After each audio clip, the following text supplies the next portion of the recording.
Я приветствую вас, дорогие друзья, уважаемые гости и подписчики моего канала. Всем большое спасибо за то, что этим вечером вы все-таки добрались до ваших гаджетов и готовы шуметь. Всем большое спасибо, что ставите лайки, подписывайтесь. Мы всегда актуальны, всегда в прямом эфире и всегда наш шум громок.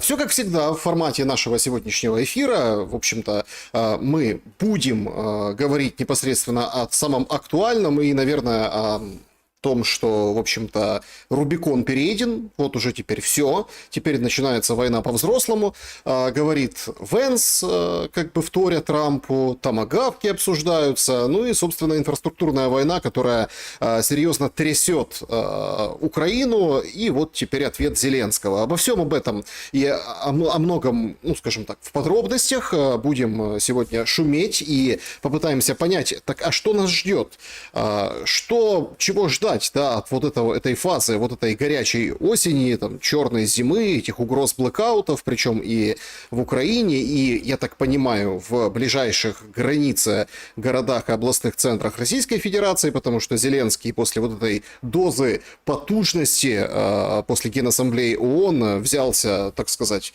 по полной, причем говорит, что Россия попытается в этом году ударить по Украине блэкаутом, но, мол, мы будем отвечать. Значит, ввиду этого опрос нашего сегодняшнего эфира, он выглядит следующим образом. К чему приведет инфраструктурная война? Ну, варианты ответов. Как вы считаете? Значит, ускорит переговоры и приблизят мир? Ну, условно, ущерб понаносят друг другу стороны и такие: ой, нет, давайте все-таки садиться и договариваться. Отменит любые контакты и надолго. Ну, то есть, еще больше порвет эти канаты. Венс сегодня выходил и говорил о том, что, в общем, Россия отказалась от двухсторонних, трехсторонних разных уровней встреч. И, мол, вот Россия как бы камень преткновения на пути к переговорам. Так вот, после сегодняшних событий, да, сегодняшних прошлой ночи и этим вечером, то есть, что поменяется? Вообще полностью все порвут, любые контакты. В общем, голосуйте. Или важный такой аспект, что на фронте ни к чему. То есть вот эта инфраструктурная война, это вот только покошмарить население, поделать политические заявления и красивое видео поснимать и направить в мир своим союзникам. А вот фронт как катится, так и будет катиться. Ну и приблизит капитуляцию. То есть имеется в виду, что вот в прямом смысле этого слова капитуляцию как безысходность. Потому что, давайте честно, прошлой ночью была очень серьезная атака по Украине, там Киевская область, Одесская, там по Черниговской летела. В общем, непонятно, какие цели поражены, и опять вот эта просто зашкаливающая статистика сбития ПВО. А на самом деле этот урон, он копится. И вот копится и накопится до того предела, когда просто выйдут, скажут, разведут руки, ну все. То есть воевать дальше нельзя, и вот этот момент это приблизит. Поэтому здесь не так вот капитуляция в плане того, что ой, все, капитуляция. А вот капитуляция, ну, потому что безысходность. Все. Заявлять можно что угодно, но фактически ущерб, миллиарды ущерба и разные, скажем так, логистические, энергетические и другие узлы просто будут разорваны. И вот в этом смысле капитуляцию. Пока без флажков, без всяких там политических пропагандистских штампов, просто объясняю, что имею в виду. Традиционно, как всегда, мы играем с вами в города. Это наш сегодняшний такой классный вайб, это объединяет всех. Понятно, что, например, в Белгороде этим вечером уже не поиграют в города, у них свет вырубило, судя по всему, надолго. Понятно, что там, в Черниговской области тоже не везде, и по Киеву сегодня были отключения, но, тем не менее, как говорится, что имеем, то имеем. И спасибо вам, что пишете. Жмеренко. Здесь Тбилиси шумит, Перевал Дятлова, да, Ташкент, Узбекистан слушает, шумит любимый Киев. Спасибо большое, Татьяна, что шумите, это здорово. Значит, привет из Антарктиды. Ух ты, привет, Рашид, в Антарктиду. Королев, Черкасы шумят из Уганды. Это очень важная такая, знаете, история. В общем, если вы шумите, да, то желательно менять страну в приложении YouTube, и тогда этот шум будет легче. Скажем так, легче издавать. Севастополь на связи, Полтава, Тута, Мироневка, Шелест, приезжай в гости в Ташкент. А там жарко? Вот сейчас в это время года, не знаю. Сан-Ремо, Екатеринбург шумит, спасибо большое, что пишете. Шепетовка, Анапа, Херсон, Шуменский. Санкт-Петербург, с вами Александр, спасибо большое, Света. Москва шумит, София, Болгария, Кривой Рог, Нью-Йорк, здорово, Нью-Йорк, Белгород на связи, Мукачево, Братислава, Пушкина, Московская область шуршит, видите, пока все шумят, а Пушкин шуршит. Сан-Ремо, Мичиган, Стамбул, Новый Уренгой, привет из Запорожья, Кузбасс шумит, и это здорово. Москва, туточки, привет, Пинска, привет большой в Беларусь, Бердянск, Белгород на связи. Белгород на связи, слушайте, это прекрасно, что все-таки есть у вас возможность быть на связи, потому что, опять-таки, понесли просто какую-то дичь, все, там, весь город отключен, ничего нет, все стало, и радость по телеграм-каналам. Ох, эта радость всегда, ну, скажем так, чревата. Ну, это об этом позже. Значит, Харьков, ХТЗ, Судак, Морское, Кисловодск, Москва-Сити, Гродно. Москва-Сити и Москва — это две разных Москвы, наверное, да? Шум, село Шум, спасибо большое, что вы смотрите. Чернигов шумит. Лубны на связи, Ставрополь, и Шостка шумит, и Вроцлав, и Светлогорск, Шелестоград, Виктор. Ух ты, а есть такой Шелестоград? Ну, не знаю, может, будет когда-нибудь, я бы не против. А что, звучит Шелестоград. Шелест-Сити как-то не очень, а вот Шелестоград — это вот прям вещь. Штутгарт, Петровск, Караганда шелестит, Белгород, Днестровский, Лисичанск, РТИ, Андрей, привет. Крым, шум, значит, Бишкек, Геничинск, большой привет, Краснодар, Вроцлав, Татарстан, значит, Марганец и Симферополь приветствуют, Швеция на связи, и Архангельск шумит, Камчатка шумит. Спасибо большое, кстати, привет из Малайзия, Пенанг остров. Спасибо большое, Сандра Ян, за поддержку, друзья. Спасибо большое, что пользуетесь вот этими супер стикерами, супер чатами. В самом YouTube также QR-код, который видите на экране, это тоже возможность поддержать канал. Спасибо всем большое. Но это вот долго там. У одних не работает один сервис, у других другой. И все вот это вот какой, как пишут в личку, как поддержать. Поэтому, ну, в общем, меняем сервисы. Смотрите в описании. Но, в общем, большое спасибо за то, что как бы так вот откликаетесь, да, вот откликаетесь на то, что здесь шелестит и что здесь шумит. Спасибо большое Харькову, Николаев тоже, и село Быково, Алматы смотрит, Червоноград еле шумит, Сумы, Каховка, Нарния, Бердянск, Запорожье, Шелест вошел в раж, пишут. Нет, это не раж, друзья, это на самом деле ощущение того, что сейчас все поменяется и будет достаточно ярко, быстро. Не хочется говорить слово кроваво, апокалиптически, но очень тяжело. Все, наверное, поняли, что с сегодняшнего дня уже вот мы имеем определенный непростой, но такой очень сложный формат продолжения войны. Сложный в каком плане?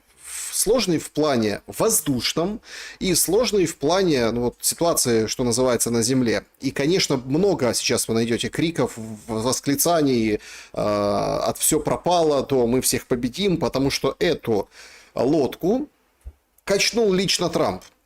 На Генассамблее. Я думаю, что если вы следите за интервью на канале Александр Шелест, вы, наверное, курсе и как бы разную аналитику под разным соусом мы предоставляли. Что об этом вообще, ну, вот, думать нам с вами, шумляне? Только то, что, кажется, началось вот это именно ужасное и очень тяжелое, скажем, противостояние. Буквально вот в новости последнего часа был обстрелян Белгород, и попали конкретно в энергетическое предприятие, в ТЭЦ, которое обеспечивало электричеством город. Вот так это все было.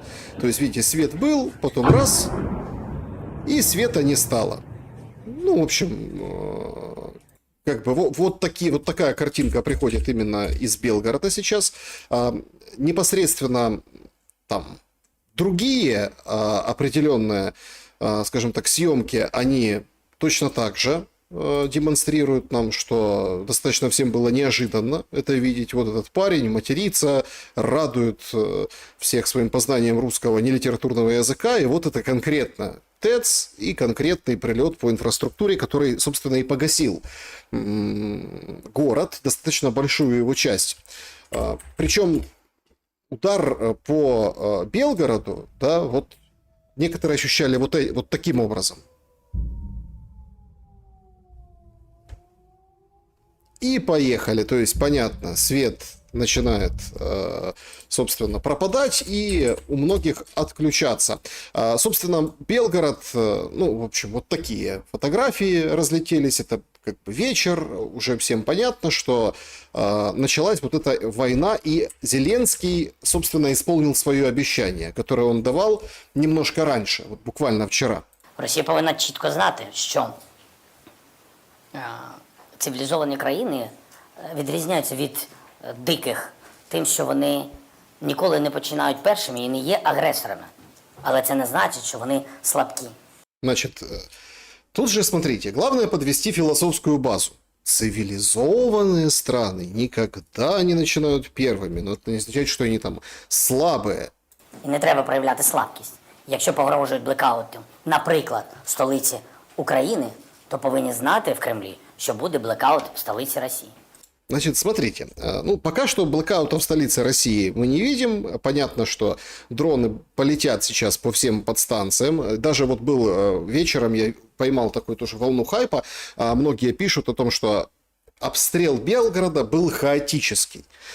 Сложно с этим согласиться, хотя кто-то соглашается, кто-то нет, но, судя по всему, речь идет о чем? Многие обратили внимание по действиям российской стороны последнюю неделю, там полторы-две, наверное, как идет как бы работа по, ну, скажем, подстанциям, да? То есть, каким образом? Вычисляются узлы, бьют, вот конкретно вот пример это Нежин, да, вот совсем на днях. 330 киловольт подстанция, ее выбрали, несколько ударов, все, ее отключили. И эти подстанции бьются по небольшим, скажем так, трансформаторам. И поэтому город, Белгород, достаточно большой город, и, в общем, разбросаны вот эти трансформаторы, и кажется, что просто по Белгороду летит все.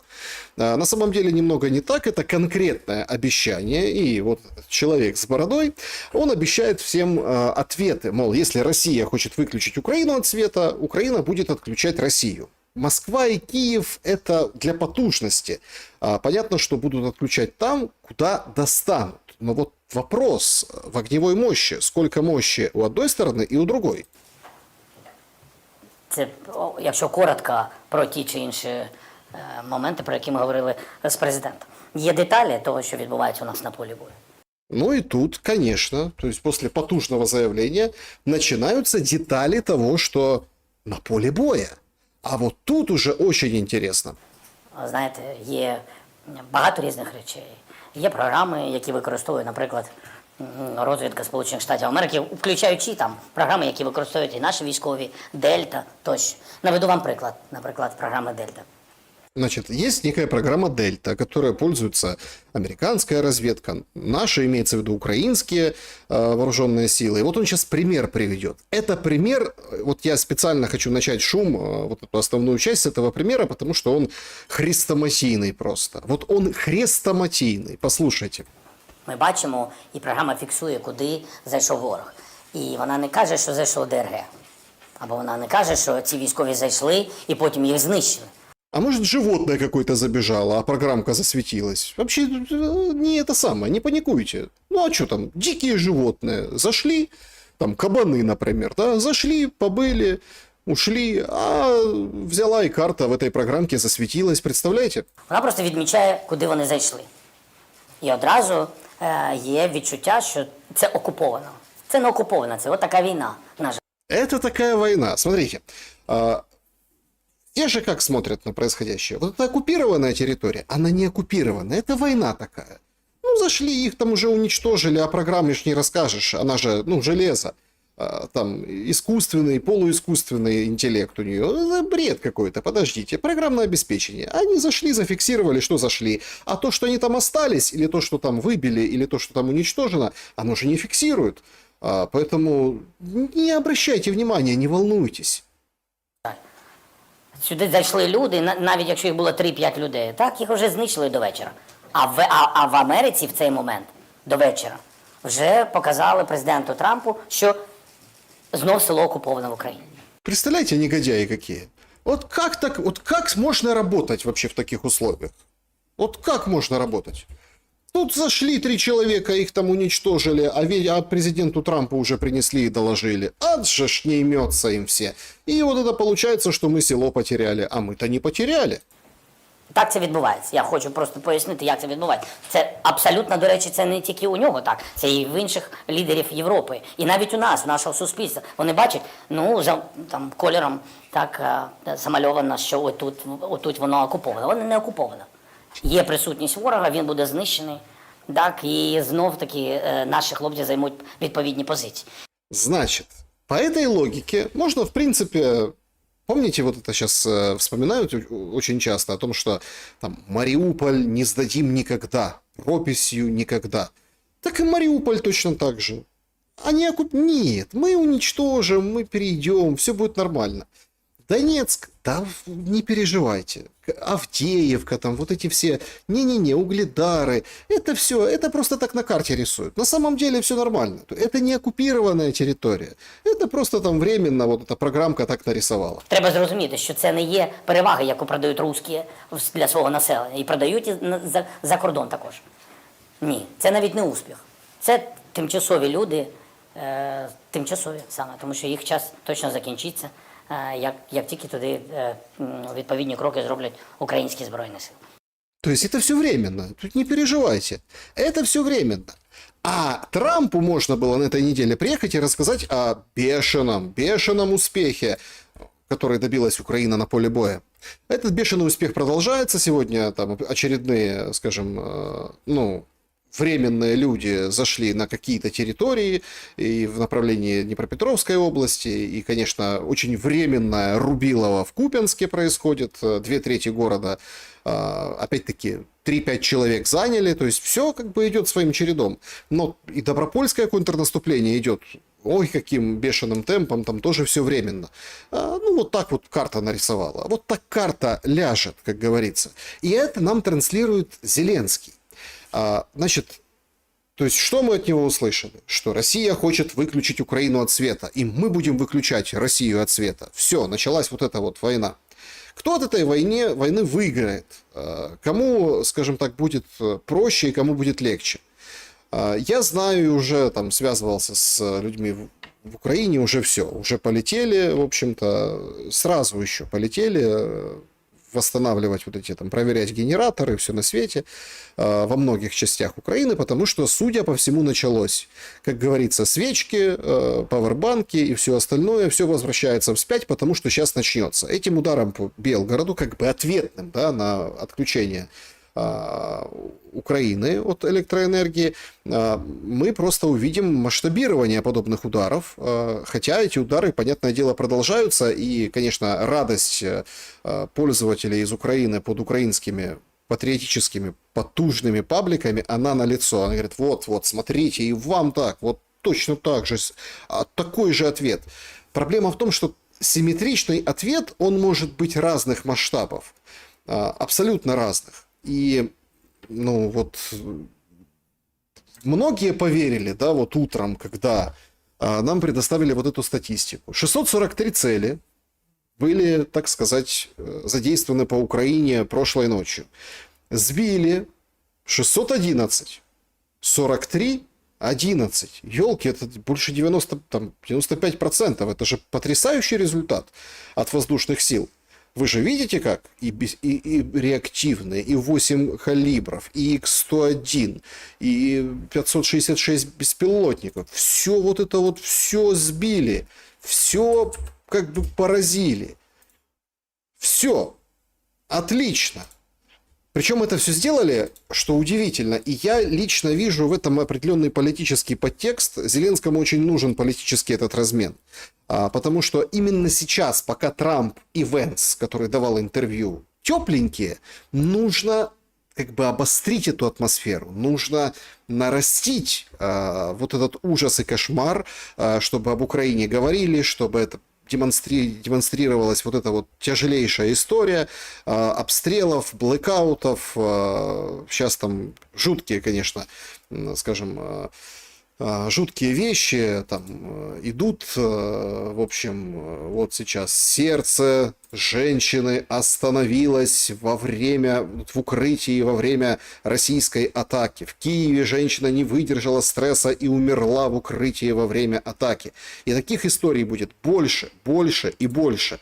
И нам будут показывать как можно больше этой жести и разрушений и всего остального.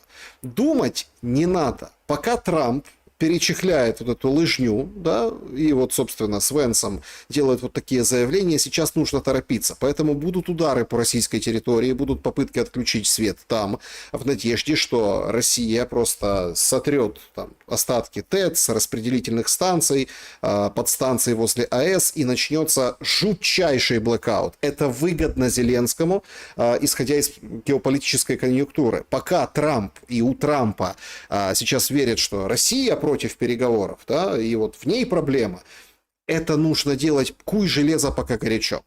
Вопрос только, который мало кто задает, и, ну, потому что все как-то там помер Стамбул-2, ну и бог с ним. И все перекрестили и сказали, ну все, забыли Стамбул-2.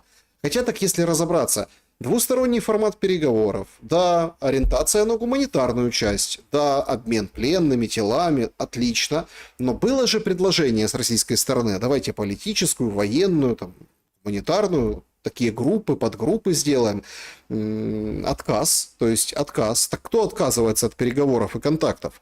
Вопрос только, от чего Россия отказалась, по словам Венса, на уходящей неделе. 2, по-моему, он назвал недели. То есть что конкретно было предложено? Встреча где-нибудь в Казахстане, разве что, о чем говорил Зеленский во время Генассамблеи в кулуарах. Но вернемся к ударам. Удар вообще нетипичный в своем, ну как, освещении, что ли. Во-первых, работали YouTube, конкретно работали YouTube-трансляции с разных городов. Киев, мы видим, Сумы, Харьков, Одесса. Это запрещено законом. Ну, то есть, видите, и тут показано, что прям где-то уже светает, где-то уже светло. И вот таким вот макаром это все, собственно, демонстрировалось. Почему это было? Вообще ответить сложно. Ошибка. Вроде эти сервисы уже давно прикрыли СБУ, пришли ко всем, сказали все веб-камеры отключить, а тут на показ. Правда, были, конечно, такие нюансы, те, которые действительно, а я знаю, просто есть такая мода у многих людей, вот, ну, не спится ночами, что-то лазят в компьютере, в интернете и втыкают, да, вот в эти все камеры наружного наблюдения, тем более, когда атака. Заметили вот что. Киев. Выпустили ПВО, ПВО приземлилось. Все. То есть, как бы, а потом у нас жуткие разрушения, а потом у нас непонятные обломки. Ну, кто скажет, вот, например, в Киеве, вот от какой ракеты вот этот обломок? Ну, вот кто скажет? Нет, можно, конечно, крутить, сравнивать, выискивать. Там же есть, собственно, ну, не похожи сами по себе по модели, но вот, например, у Патриота есть там ПАК-1, ПАК-2, в зависимости от возраста. Там некоторые увидели в этом обломке там ракету ПВО ПАК-3. Кто-то говорит, да нет, это русская ракета. Вот смотрите, калибр. Калибр прям. Маловат, конечно, для калибра, но ничего страшного. Ну, для сравнения, вот гараж, ну, там гаражи, вход и кусочек машинки на фотографии. То есть понятно, что эти вещи, ну, обычно прячут. Такую, конечно, не спрячешь, но вот это с камерами наблюдения получился такой достаточно странный эпизод. Как будто готовились освещать вот этот ужасный удар, 95% из которого, как утверждают официально, сбили или, ну, скажем так, ликвидировали. Это Софиевская Борщаговка, ЖК Львовский. Значит, там многоэтажки и такие дома, они там таунхаусы, пентхаусы. Многие вот на фотографии Reuters все всматриваются, а что же за характер разрушений-то такой? Смотрите, достаточно мощно все разворотило. Эти кадры облетели мир, конечно, это все очень снято, очень много машин повреждено, дома разрушены. В общем, такой достаточно тяжелый удар. Вот еще, например, вот так вот, если издалека. Понять, куда прилетела ракета, где воронка, какая история. Понятно, что никто не говорит ничего. Однако, многие узрели в этом, вот в этих кадрах, и рассматривали, когда вся улица, это населенный пункт под Киевом, вся улица была поражена, что, ну, это что-то там детонировало. Что-то детонировало и что-то где-то взорвалось. Что именно взорвалось и что детонировало среди обычного жилищного комплекса, вообще непонятно. Но, конечно, последствия просто ужасные. Ну, вот у людей повываливали окна, вот там просто улицы нет впереди.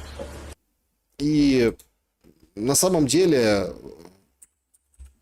те видео, которые сегодня там ночью, утром снимали люди, они, конечно, так вот становятся даже не по себе.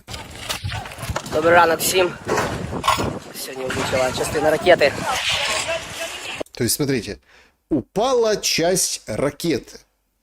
Горит от него вот там. Что разрушено дальше? Ну, тут вообще как бы, ну, часть ракеты. Хорошо, если это часть, а если вся ракета? Так ее сбили, а она часть упала. В общем, понятно, что исследований этих нет. В любом случае, что бы это ни было, ПВО или куда-то прилетело, оно там что-то взорвалось, сдетонировало, или там несколько дронов прилетело. Любой из этих вариантов Россия виновата в страдании людей, потому что она атакует. Это мы, это мы знаем. Но что конкретно взорвалось и что вот такой мощью разрушило прям улицу, вот это как бы никто не говорит. Оце моя хата. Ось там мої діти і милість Божа, що ми всі живі.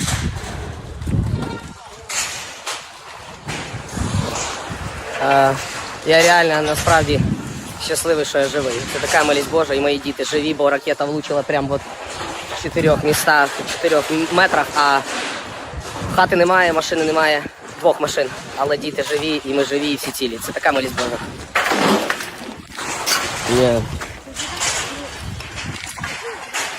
Ну, то есть ракета попала сюда. Тут, опять-таки, я не пытаюсь здесь там играть в какого-то суперэксперта, синт или там что-то еще, как прилетело, куда полетели, там рядом и свет есть в домах многоэтажки, и как-то она странно залетала, да, если бы она летела с другой стороны. В общем, то ли правда обломок, но снесло прям почти всю улицу.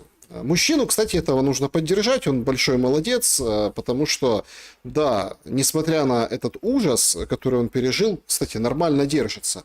То есть дети живы, все выжили, и слава богу, и на самом деле мало кто именно вот так реагирует, начинает сразу, берет телефон, начинает это все фиксировать, снимать и плюс-минус здраво общаться. На самом деле пережитая трагедия могла бы вызвать у него бурю других эмоций. Не находите? Напишите, как вам. Ну и, конечно, нет, я всегда за то, что понятно, что уже там 4-й год войны, но нужно сохранять холодную голову и горячее сердце. Это наша квартира, чи дом, хата. Мы все живые. Марина Анатольевна, Марк, точно. Сейчас я пойду. Пацаны, секундочку. Груша. Груша. Цвета флага Украины. Вот этот писк, это очень важный писк. Вот этот пи-пи-пи-пи-пи.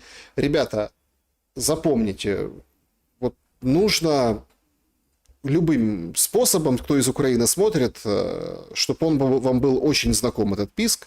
Это, ну, скажем так, какой-то инвертор, это или какие-то приспособления для того, чтобы был свет, когда есть аккумулятор, инвертор, и когда включается свет, он, этот бесперебойный аппарат, вот он как бы вот так пищит, когда вырубается свет. Ну, понятно, там дом разрушен. В общем, всем очень пригодится в ближайшие месяцы, это точно. Пацаны, вы живы? Хлопчики. Хлопчики. Натусик, покажись. Да? Орошек. Все живі? Ух, є. Так, нічого страшного, хлопці. Давайте потрошку обережненько, там очень багато скла, всякого такого. А, Там обережно, ля, вон дыра в центре. Хрись. де, кажи, Я лежал тут прямо. Если це не дира. это не дыра. Давайте. Обережненько, обережненько. А, ты посвети, выходи. Ну, это как бы таунхаус, судя по всему, или двухэтажная квартира. Ну, он говорит, квартира, дом. Судя по всему, таунхаус. Это как вот такая квартира просто с вторым этажом. И там спали дети, и чудом никто не пострадал. Світла не буде, хлопці. Нет, ну ты фонарик. Да. Ё-моё. Ты босиком. Боксерская груша в цвета флага, это, конечно, в этом антураже, это, конечно... Украина же что? Украина же боец, нам Зеленский говорил на День независимости. А? Хлопці. Натусик. Там внизу десь є якась... Тут дверь вылетела, я не пойду. Щас, я приберу, синок.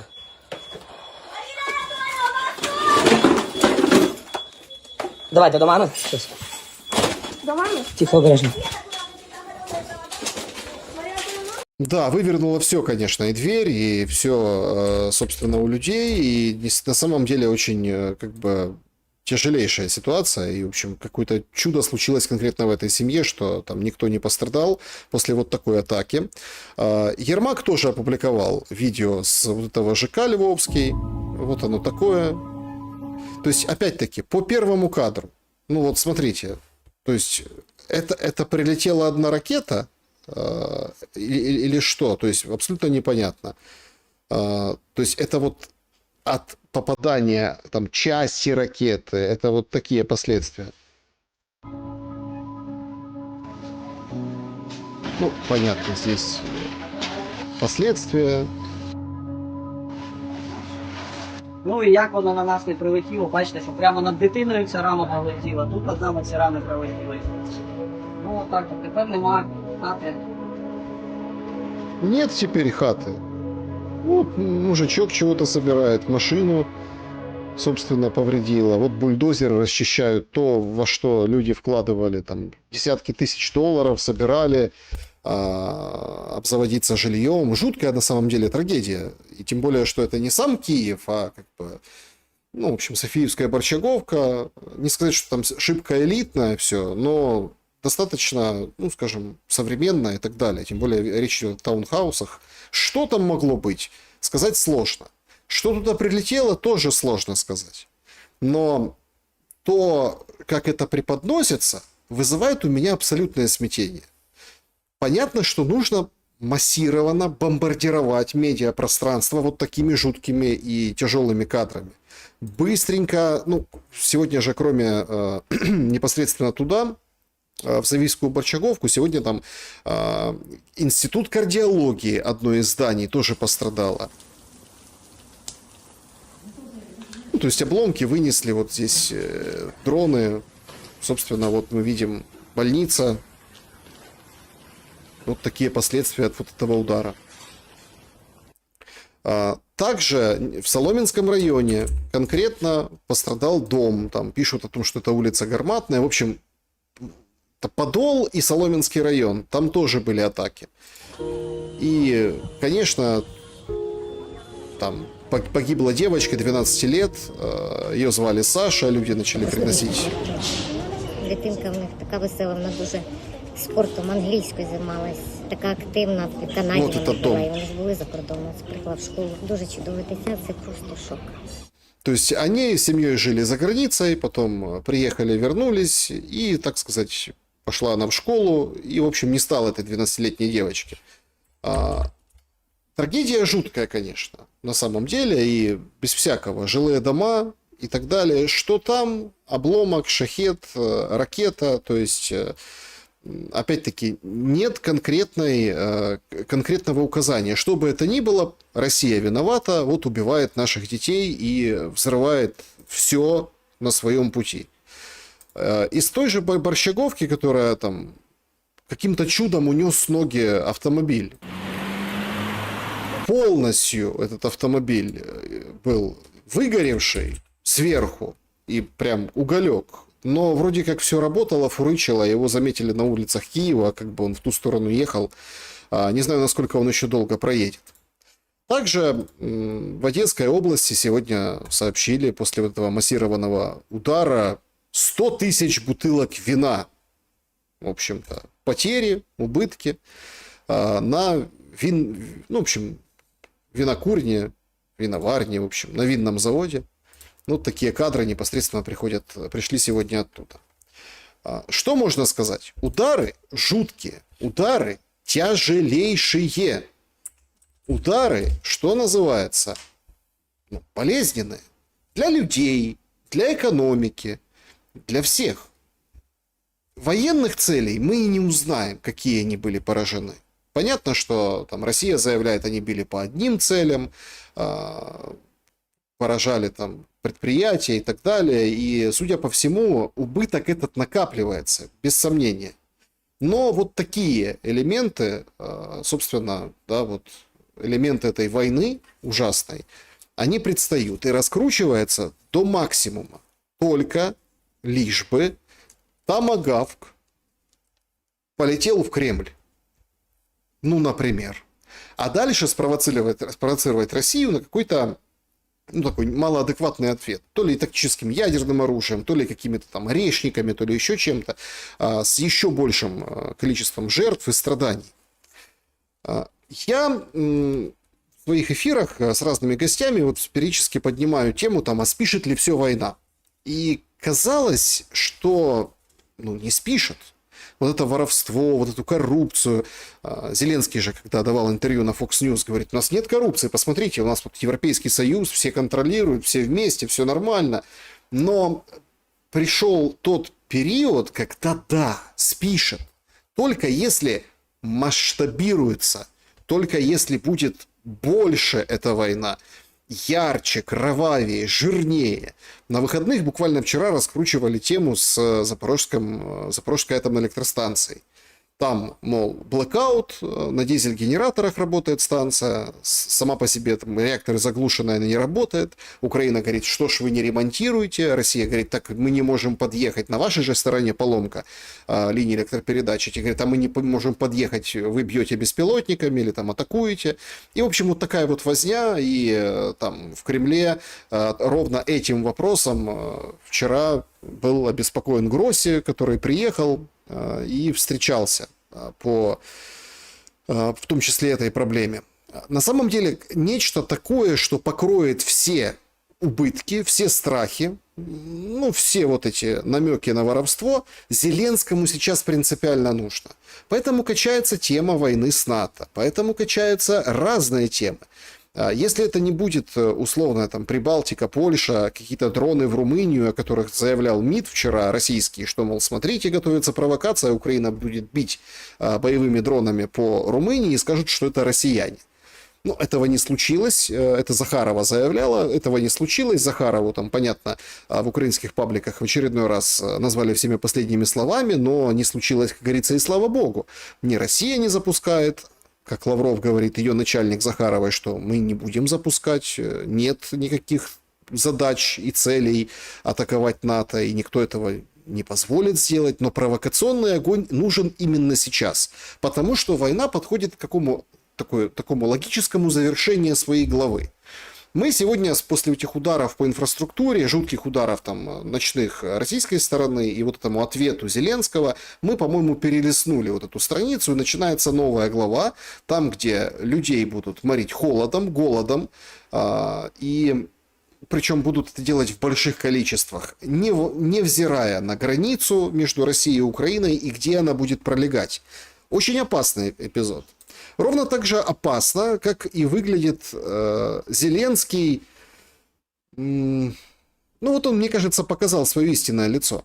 Вот кто такой Зеленский? Многие же там задают вопрос. Актер, он там чего-то может сыграть, он может кого-то убедить в чем-то. Он показывает свое лицо периодически в таких тонких, но очень важных моментах. Вот и здесь. Вот когда он говорил о Придністров'ї, он показав своє лицо на повну програму. В чому є ризики? Ризики для всіх. Якщо в Придністров'ї на сьогодні і люди, які знаходяться в керівництві цієї території, тому що країною Придністров'я ніхто не вважає, це окупована територія Молдови. Да, тому люди, які там сьогодні, вони тихі, бо Люди, которые там тихие.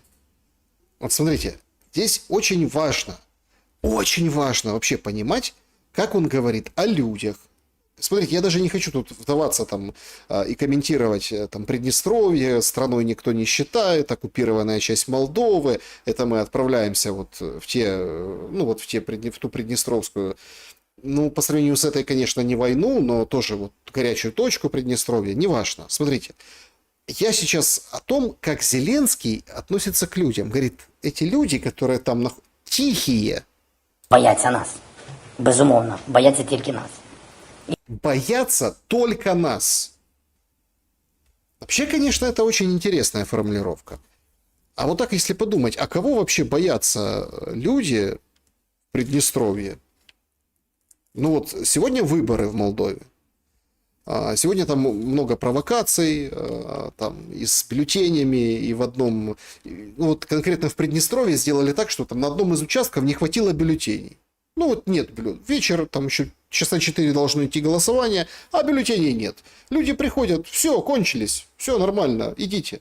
Дороги через Днестр перекрывают, говорят, о, все заминировано. Или там, все, стоп, там полиция и так далее. То есть, кого боятся приднестровцы? Зеленский говорит, они боятся только нас. І знають, бо сигнали всі від нас на початку війни отримали. Там було пару пострілів з цієї території. Ага, значит, с этой территории было пару выстрелов. Так, на початку війни. Вони отримали від нас хороше таке попередження, від мене особисто. О, вот это, вот оно полезло, это нутро. Они получили от нас хорошее такое предупреждение, от меня лично. Вот он, как-то, знаете, вот этот гремлин, да, вот такой няшный, там, в 2019 году его избрали, такой весь обаятельный, молодой, привлекательный, актер, успешный. Вот он, гремлин. Они от меня лично получили предупреждение в Приднестровье. І тому вони там, тихі. Тому що з іншого боку є Молдова сьогодні з президентом С румынским паспортом. проєвропейським. А якщо політика в Молдові буде не проєвропейська, а проруська, то відповідно і люди ці, які тихі, можуть бути гучними, бо кілька тисяч руських військових там є. Вот так вот. Значит, смотрите. Тема молдовских выборов это, конечно, что-то. Вот сейчас к этому перейдем. Но я о Зеленском. Значит, если там победят в Молдове пророссийские, то приднестровцы, те, которые в Приднестровье живут, станут громкие. А я их предупредил, а они станут громкие. То есть, это фактически, ну, тут два момента. Момент первый – это, ну, как бы угроза, прямая угроза. Момент второй – это подтверждение тому, что есть вот эти все планы, и это все не какая-то там мишура или какие-то там выдумки для того, чтобы отвлечь внимание, чтобы условно провести какую-то операцию, бросить туда какие-то силы украинские и там, например, там воинскую часть взять и окружить и, в общем, пополнить обменный фонд на 1500 человек, например. Да, или там какие-то вооружения, ну там говорят, нет там никаких вооружений. Смотрите, в такой войне нет лишних вооружений. Поэтому это склады, в колбасные, то есть конкретно выполнить такую операцию. И фактически он проболтался, потому что он сказал им сидеть тихо, они сидели тихо. Но если вдруг чего не так на выборах в Молдове, в чем я сильно сомневаюсь, потому что фальсификации жуткие, то тогда вот так. Но Зеленский демонстрирует, что он и как он вообще к людям относится. Вот примерно так же, как к приднестровцам, он относится, например, к венграм. Там же продолжается эпопея. Сиарта называет Зеленского человеком, который сошел с ума. Ему там отвечает Сибига. Это все опять продолжается. И в конце концов Орбан уже говорит прямым текстом: «Отстань, Зеленский! Вова, отстань!» Венгрия, член НАТО и ЕС. Украина давно бы развалилась без этих двух организаций. Президент и отметил Зеленского: при всем уважении, прекратите нас преследовать. Это стиль Зеленского. Это вот опять-таки, его понимание глобуса, его понимание всего. То есть он говорит как? На речи Генассамблеи ООН, что там типа не бывает маленьких стран. Вот смотрите, мы там не такая большая страна, мы там, понятно, без ядерного оружия, но мы научили десятки тысяч людей обращаться с дронами. Мы вообще вот эта передовая технология, война дронов, дроны, вот мы, и вот сейчас это небо будет жарко, и, соответственно, вот это вот партизанить, наносить болезненные удары, и вообще мы вот даже без ядерного оружия, без какой-то там помощи большой армии и всего, вот мы можем. То есть модель такое маленькое государство может. А скандал с этими дронами, ну вот маленькой Венгрии, да, раздул как раз-таки Зеленский. Вообще выкрутили на то, что вот этот завод в Мукачево, который поразила российская ракета, тут который типа кофемашины делал, да, и как бы, хотя видели до этого конкретно и примерно прикидывали, что это тот завод, где показывали там Келлогу, что ли, или кому-то из западных партнеров, со Швеции кто-то приезжал, по-моему, и вот показывали, смотрите, у нас тут линейка оборудования. Или это нет, это когда первый осмотр завода без Ермака был, без Ермака, там подняли жуткий хай о том, что они голубки, и поэтому он был без него, ну типа Ермак в стороне. И вот он приехал посещать, так сказать, и это быстренько стрессовали во время этих поездок. Но чего как бы удивляться, если даже мэр Львова Садовой говорит, тут ничего не было никого, все было хорошо. Когда приехали премьер-министр, там, Свириденко, Шмыгаль, все вот это понаехали к нам, президенты, а тут раз и прослушка в телефоне образовалась. То есть что-то происходит параллельно, и какой-то, понятно, какой-то крот или какая-то утечка информации была, но Зеленский это выставляет так, что с территории Венгрии поднялись дроны, срисовали этот завод и по ним русские ударили. Типа Венгрия работает на русских, член ЕС и НАТО. Ну, то есть, это вот такая вот у них, вот такое отношение наглое, беспардонное. Вот так вот он себя ведет. Точно так же, как к этим приднестровцам. По поводу выборов в Молдове. Закончились они уже, закрылись участки. Ну, давайте так. Результатам верить в молдавских выборах – это себя не уважать.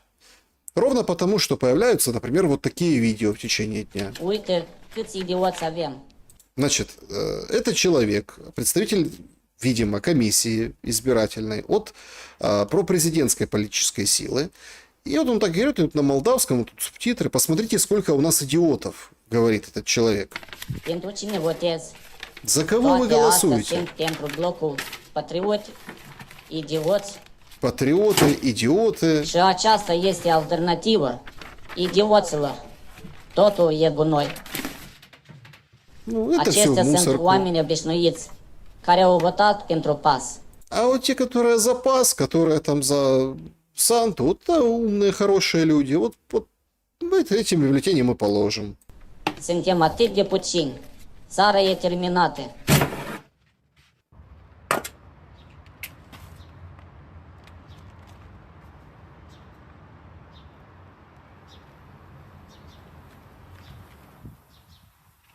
Ну, понятно, что это... Смотрите, на самом деле очень-очень грязные были выборы в Молдове. Понятно, что это видео могло быть какой-то провокацией. Понятно, что его распространение тоже. Вот смотрите, какие люди у нас идиоты, взяли и сожгли.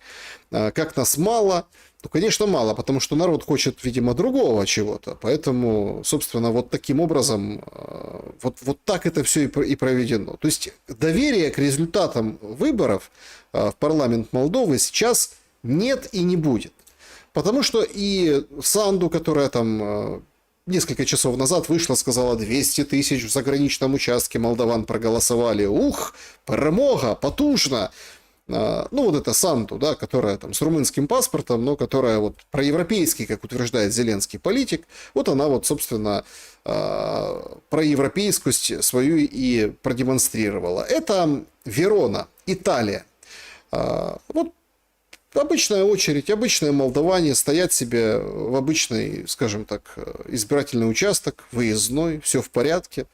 Проблема в том, что ровно те же самые молдаване стоят и в другой участок, в той же Вероне.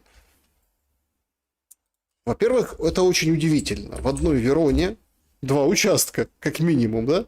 А, во-вторых, одни и те же люди. Смотрите, женщина в синих штанах как бы очень ярко нам дает понять, что идет элементарная карусель. Карусель, карусель, начинаем рассказ. Как победила партия ПАС и Санду на выборах. Ну и к этим людям, соответственно, человек, который их снимал, просто решила подойти, да, и спросить, а что, а как, подождите, вы там голосовали, тут голосовали?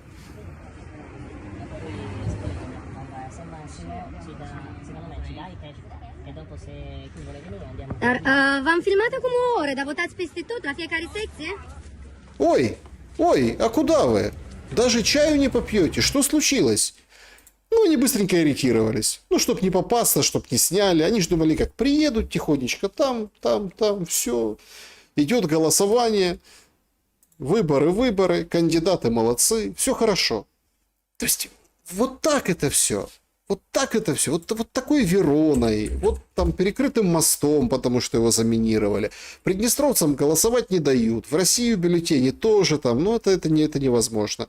А вот они вот между собойчик такой организуют, там какие бюллетени посчитают, какие не посчитают. То есть нет веры в результат. Нет. А если даже при этих фальсификациях провластных, собственно, ничего не получится, уже пишут аналитики, что Санду может отменить эти выборы и переназначить их. Вот это, кстати, самый опасный сценарий, если это произойдет. Понятное дело, что там дальше уже и спецоперация против Приднестровья, и разного рода вот эти все тяжелые апокалиптические сценарии с одесским капканом, с каким-то, понятно, ответом России, с бедными приднестровцами, молдаванами, которых просто вот, скажем, используют в этой игре геополитической, и вполне вероятно там есть все предпосылки к Третьей мировой войне. Вообще по поводу войны России и НАТО, да, европейской части НАТО, очень много было сказано на этой неделе, очень много было сказано в последнее время. Но тут возникает такой другой момент. Вот абсолютно другой момент. Что вообще из себя представляет сейчас эта Европа? Вот обычный блогер из Брюсселя. You might think I'm in Morocco, Algeria, an Arab country. Habibi, this is Belgium. Значит, угадайте, в каком городе я живу. Вы думаете, это какой-то африканский город? Нет, это Бельгия, Брюссель. Belgium, Brussels. Brussels has become an Arab country, I'm not gonna lie. Брюссель становится арабской страной. Это не Бельгия больше. It's not Belgium anymore, it's not Europe anymore. Brussels has become an African city, you know? Африканский город. И показывает, смеется. А так вот это все и происходит. Понимаете, потихоньку, полегоньку становится африканским городом. Скоро дойдет вообще до того, что вот показывали сегодня в каких-то пабликах, как искусственный интеллект, он же вообще забирает работу у человека. То есть простые, в общем, профессии скоро могут заменить роботы, скоро, вот так, да, то есть искусственный интеллект, в общем-то, но это не всех обществ касается. Вот, например, в Индии такая работа есть. Все в порядке, все хорошо. То есть смысл работы заключается в том, чтобы выбивать у людей палкой телефоны из рук, когда они снимают, когда идут в поезде. Вот они стоят, подкараулили, хлоп палкой. Такую работу точно искусственный интеллект не заменит. А потом эти телефоны, собственно, сбагривают. Это поразительно, как вот этот мир, он движется вроде как вперед, но и точно так же откатывается назад. То есть Европа становится арабской. Вот такие замечательные профессии есть в Индии, да. Понятно, что это шутка по поводу того, что эту профессию никто не заменит, искусственный интеллект и так далее. Дело не в этом. Дело в том, что мы видим, как сочетается условно вот это вот общество привилегированное с вот таким вот, такой сермяжной правдой быта. Но точно те, на кого делает ставку Зеленский, уже совершенно другие. Сегодня в Ливерпуле, ну, собственно, партийный съезд, и вот так встречают Стармера и лейбористов. Вам не рады в Ливерпуле. Не рады. Значит, они сделали какое-то законодательство, которое там, в общем, пододвигает трудовые, скажем так, условия труда, там до 29 года. И людей это, ну, шутка взбесила, и кроме того, что плюс мигрантский вопрос накопился, плюс вообще к Стармеру много вопросов в Британии, у него там 13% рейтинг, и они выходят на протесты против него. Долой Стармера! Долой Стармера! Пошел вон! Все, скоро, судя по всему, будет прощание. И так на этом фоне смотрится заказная статья в британской прессе о том, что Трамп изменил свое мнение об Украине благодаря королю. Благодаря королю.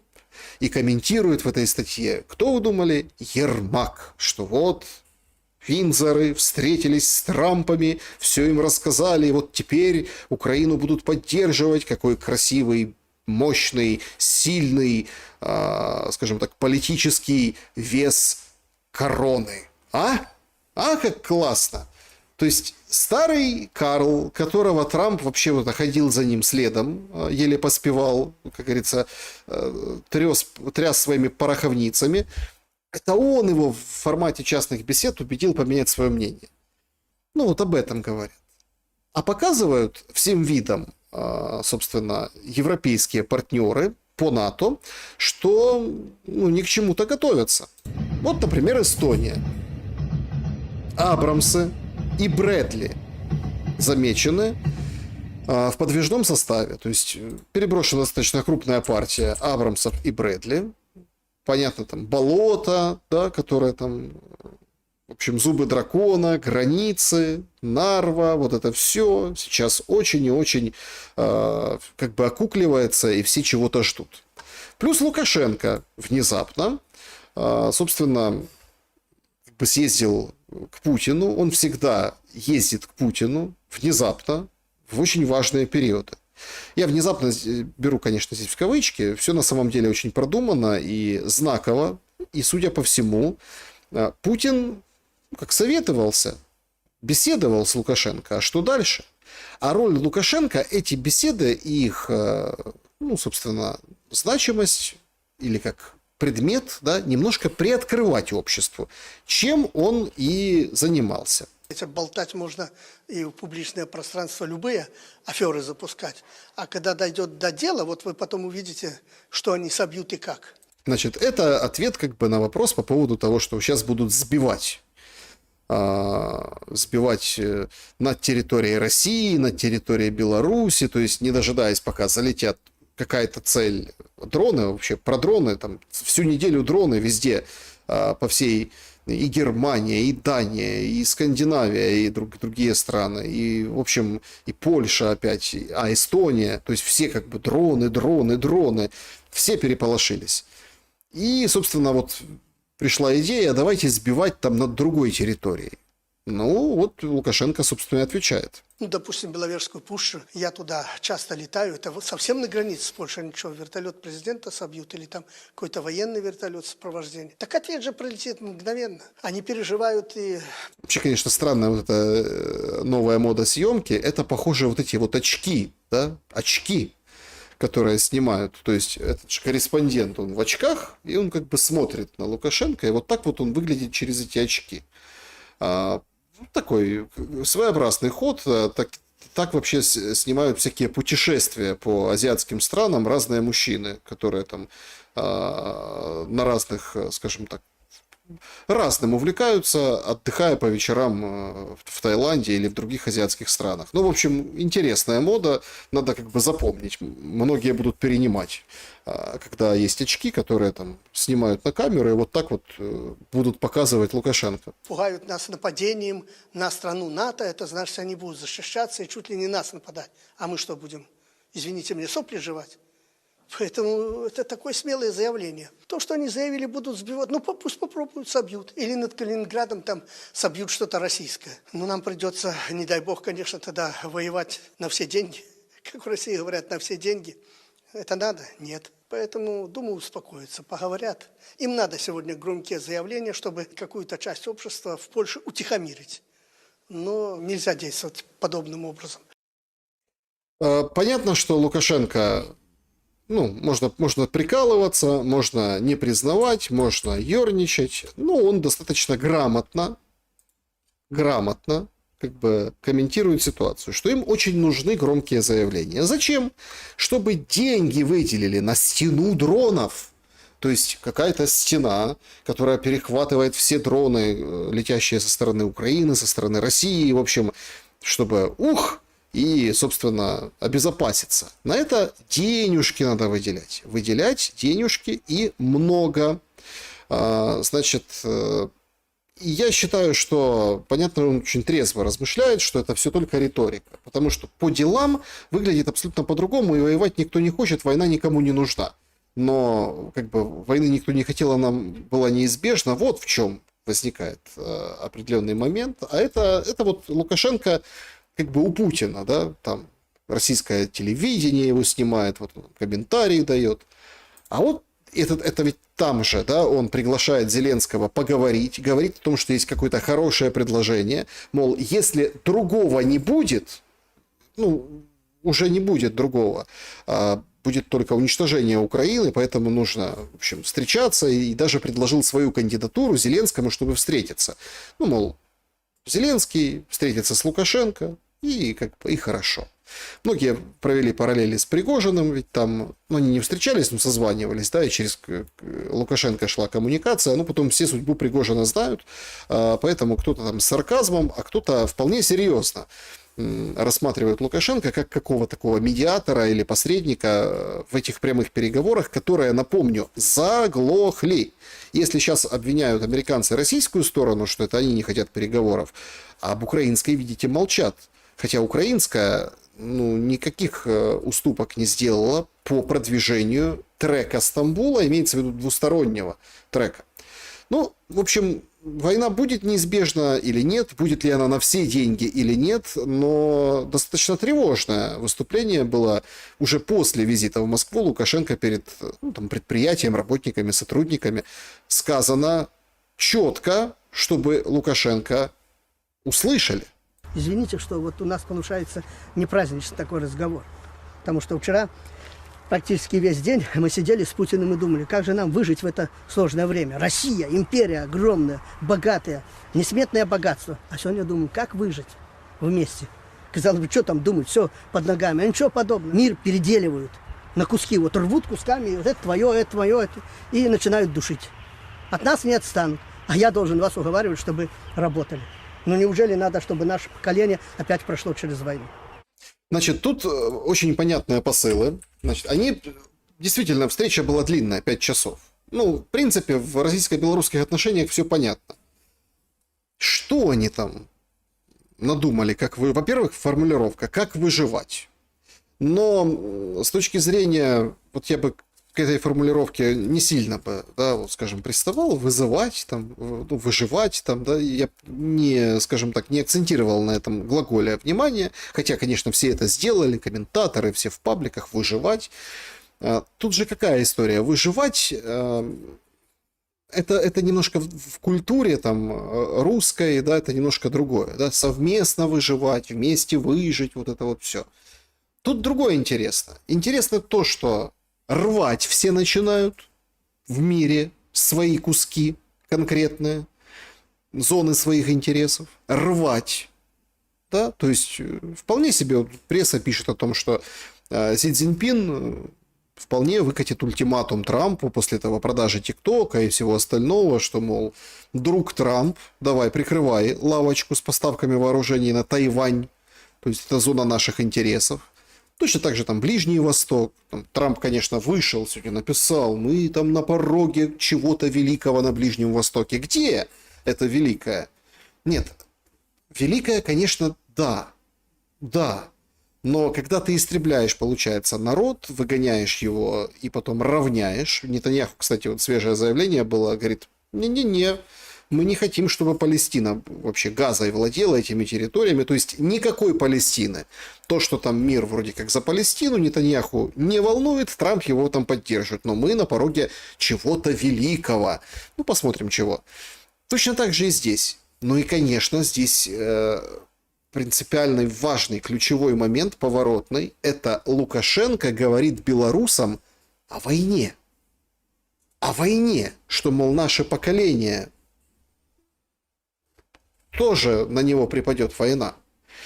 Конечно, украинцам это слышать, да и многим россиянам это слышать как-то так вот с ухмылкой, все как-то так, ну, мол, тут война четвертый год, здесь такие жертвы, такие все, Рубилово, все по-настоящему, то есть обстрелы, и территория, и фронт, и движение, а тут белорусов бедных Лукашенко пугает войной и поколением. Ха! На самом деле не ха. На самом деле подобная, скажем так, риторика, то есть выживание, война, потому что безысходность, вот это безысходность.ру, это же все крутится вокруг безысходности. Война, она вообще безнадежная с точки зрения Украины, вот это украинской войны, да, вот это, она безнадежна. Но есть определенная безысходность, что ты не можешь ее закончить. И это уже, ну, от Лукашенко это слышать вообще очень обидно. И, ну, человек, который всегда был за мир, который там давайте договариваться, а тут у него сквозанула эта безысходность. То есть война будет, и вы, вот стоят там женщины, там ветеран какой-то стоит, вот эти все, на наше поколение опять война. Это Беларусь, в которой войны не было. Ну, погремели там костями на Майдане, их белорусском, ну и, собственно, и все. То есть это очень важный и серьезный посыл. Значит, что-то готовится. Вариантов много, конечно, не бывает. Вариантов буквально в прямом смысле несколько. То есть это или действительно какая-то провокация, Балтия, Польша, Сувалки и вот это вот все о том, что ну там, где они, собственно, и потренировались, поучились, да, то есть с европейскими странами. Но, как по мне, тут вероятен более другой вариант.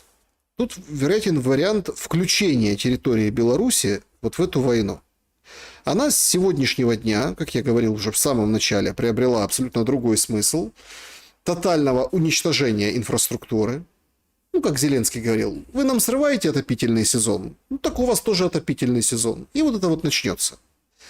И в этой войне территория, я не говорю Беларусь, я не говорю белорусская армия, я не говорю белорусский народ, я говорю территория Беларуси, это очень важное преимущество, очень важное. Потому что, как бы кто ни хорохорился где, но быстренько сбить спесь с Зеленского возможно только включением, опять получается, территории Беларуси в войну. Он там пробросил, Лукашенко в своем, скажем так, призыве к Зеленскому сесть поговорить, пробросил определенный момент, да, будет, мол, опять как в начале СВО. Что подразумевается? Что в смысле начале СВО? Подразумевается, что, ну, чуть ли там, ну, такие же там, такой шок будет, или такие же масштабы потери территории Украины, или что-то еще. Ну, вполне вероятно, что в уме держалась и территория Беларуси. Спесь сбивается на раз.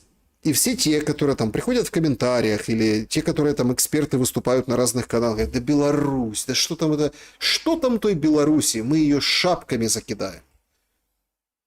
Вот вам параллели с Приднестровьем. Зеленский готов в Приднестровье, он только гаркнул на ножкой тупнул на Приднестровье, и все, они сидят там тихо. И вот эта манера, она обращена в сторону Беларуси, а зря. Потому что там уже орешник разместили. Ядерное оружие там есть. Вот. До сих пор идут споры. Лукашенко может нажимать кнопку или не может.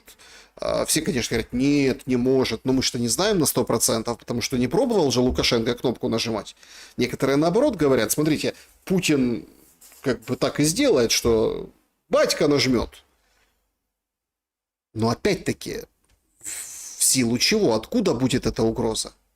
Не прибалты со всей там своей ну, такой отъявленностью вот в этой войне, ни поляки не будут в этой ситуации угрожать существованию государства Беларусь, союзного государства с Россией. А вот Украина в самый раз. Потому что Украине нужно будет обороняться и бить по территории Беларуси, с которой будет атакован Киев, Житомир и так далее, и так далее, и так далее. То есть территория Беларуси позволяет перерезать и логистически, и непосредственно, ну, в общем, как бы территория Беларуси, она ключевой момент в вопросе победы над Украиной.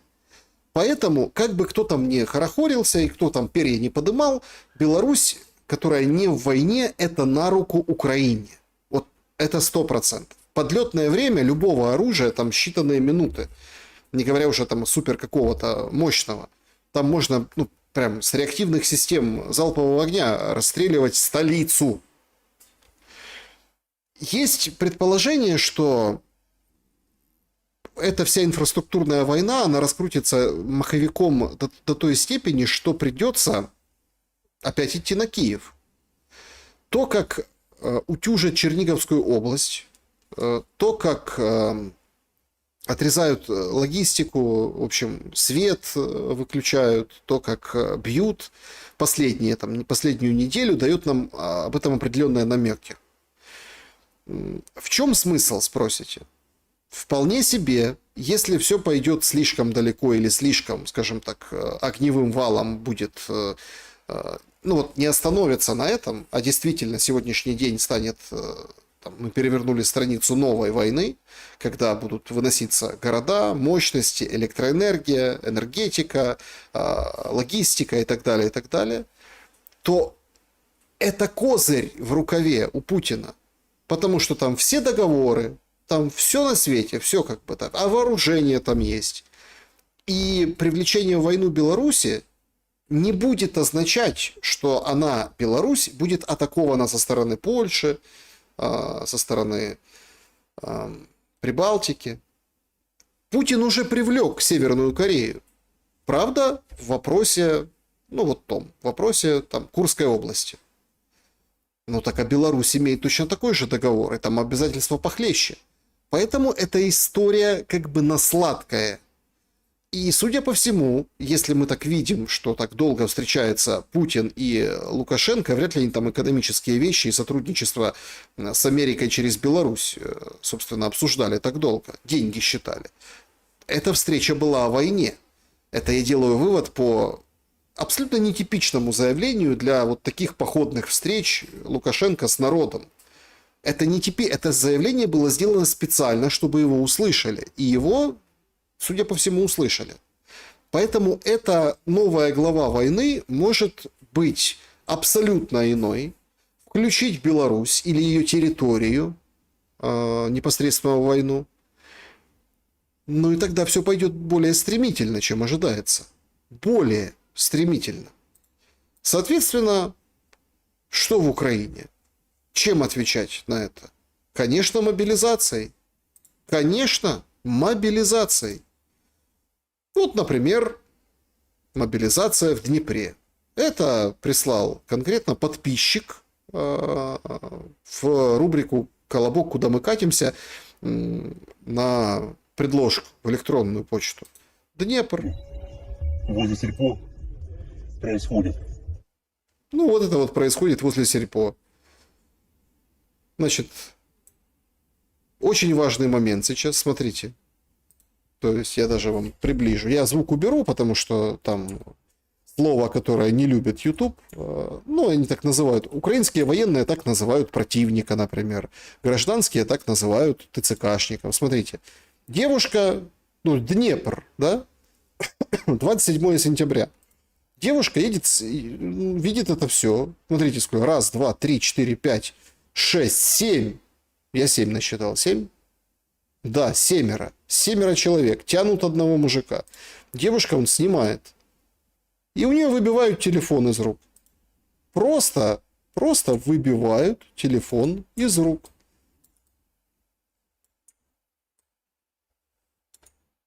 Вот этот в маске. Берет и выбивает. Вот такой удар. Раз, все, рядом девочка стоит, ну, подросток. Это, видимо, ее мама. Просто выбил телефон и все. Ну и потянули. Потянули мужика волоком.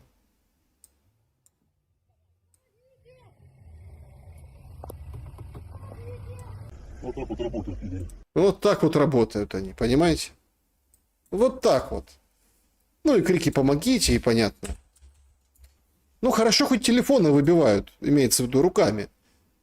Во Львове вообще, представляете? Стрельнул. Він стрільнув?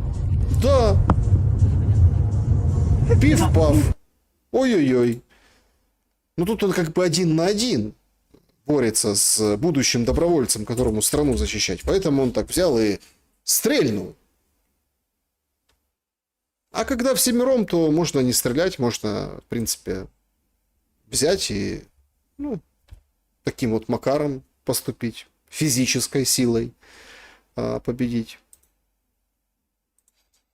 Причем мобилизация становится чем дальше, тем больше. Безумные люди выходят, когда их много, этих людей собирается, понятное дело, приходится отступать, когда их меньше. На этой неделе, там, понятно, Калуш разбирали, как прямо из ТЦК выдергивают.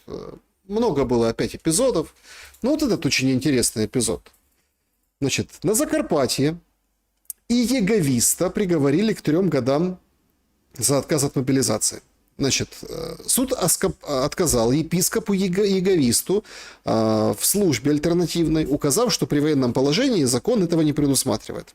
Значит, Раховский районный суд 45 лет человеку, мужчине, приговорил, выдал 3 года, да, как говорится, насыпал в панамку 3 года, потому что тут отказался.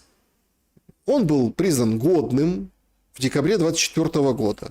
Получил боевую повестку и отказался от службы. На заседании заявил, что является епископом свидетелей Иеговы и не может стать военнослужащим из-за убеждений. Значит, он готов любую работу выполнять, но для него неприемлем статус военного, то есть присяга, форма, подчинение приказам. Ну, суд отказал ему в этом праве и говорит: нет, дружище, 3 года тюрьмы тебе. Но проблема, что чем дальше, тем больше люди выбирают тюрьму. Вот чем дальше, тем больше люди тюрьму выбирают. Но появляются отдельные, как бы так, инфлюенсеры, которые чем дальше, тем больше, ну, собственно, наоборот, топят за ТЦК. На этой неделе нашумевшее интервью, много не буду показывать, основное то, что считаю важным в нем.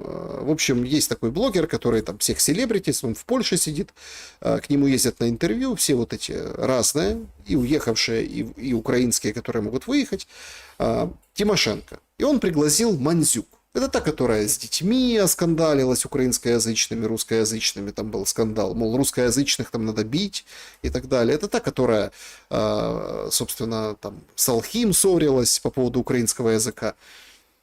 І от вона защитила ТЦК. ТЦК взагалі зараз, мені здається, тримається мобілізація. Альберт не знає, що відбувається на Значит, смотрите, это они заговорили. Альберт – это Киевстоунер. У Дудя тот раскритиковал мобилизацию. Ну и, соответственно, получил взаимную критику со стороны всех проукраинских и СМИ даже официальных, ну и, понятно, вот этих блогеров, всех остальных. Альберт – это Киевстоунер. лінії зіткнення, який там дефіцит просто людей. Військові не мають ротацій, не можуть повернутися у відпустку додому. Елементарні навіть посади водіїв, а не ми не говоримо навіть про піхоту, порожні, тому що немає. Люди переховуються, людям страшно, а люди не змотивовані. Да, людям страшно, люди не мотивированы, люди прячутся. Зараз, якби не було роботи ТЦК, лінія фронту, лінія зіткнення, напевно, що була би далеко вже за Києвом. О, смотрите, это потрясающая история. На этой неделе внесли залог за Борисова, вот этого самого первого, самого одиозного, у которого дача в Марбелье из Одессы, военкома, да, и он там долго сидел по СИЗО, он там вышел сначала под залог, потом ему еще один написали, там 3, по-моему, у него всего залога, и, в общем, внесли там крупнейшая сумма, там что-то 44 миллиона гривен, неважно. То есть сейчас пошла вот эта история, что, ребята, ТЦКшник это друг. ТЦКшник это благодаря именно ТЦК. Мы сейчас имеем линию фронта там, где имеем, а не где-то там условно за Дніпром. Тому потрібно віддавати належне роботі ТЦК, мобілізації. У державі є ще Віддавати належне, віддавати должне, желательно в условних єдиницях. дуже багато де в цьому працювати. Знову ж таки, я лайфстайл-блогер, я можу просто робити якісь свої висновки, так, аналізуючи середовище, в якому я відбуваюся. Конечно, просто анализируя, потому что ты конкретно в пуле СБУ, с тобой встречался подоляк, и, так сказать, конкретно, ну, в общем, беседовали по нарративной части. Поэтому, да, ты просто можешь анализировать. Мою думку, а зараз немає достатньої мотивації для мобілізації, немає достатнього навчання. Мені б хотілося, щоб держава більше працювала в цьому напрямку. Я б хотіла, щоб держава здійснювала більші оплати заробітні діючим військовим, ветеранам. Так це просто необхідно. Але, знову ж таки, розповсюджувати і зривати мобілізацію – це працювати на Росію. І це робить Альберт тим, що висловлює свої такі дебільні думки. Вот. Ну, Альберт опять она вернулась, они о Киевстоунере. На самом деле, смотрите, то есть показывая вот этот ужас, когда выбивают телефоны у женщин с рук, когда стреляют там, ну, когда в воздух, когда не в воздух, они, ну, ты как бы срываешь мобилизацию. Не делай этого. То есть абсолютная перемена причинно-следственной связи. Так может лучше, чтобы ТЦКшники этого не делали? Нет, ты не делай. Не пиши, не говори, не показывай, не снимай. Все. ТЦКшник. Фронт там, где сейчас есть, благодаря ему. ТЦКшник свята людина. Вот такие у нас блогеры, понимаете? Вот такие ТЦКшники. Интересно другое. Интересно то, что эти все блогеры бывают тоже, ну, разными. Эти блогеры, они же собирают там на армию, они же сборы запускают, они пытаются каким-то образом там и донатить, и потужно выступать за ТЦК.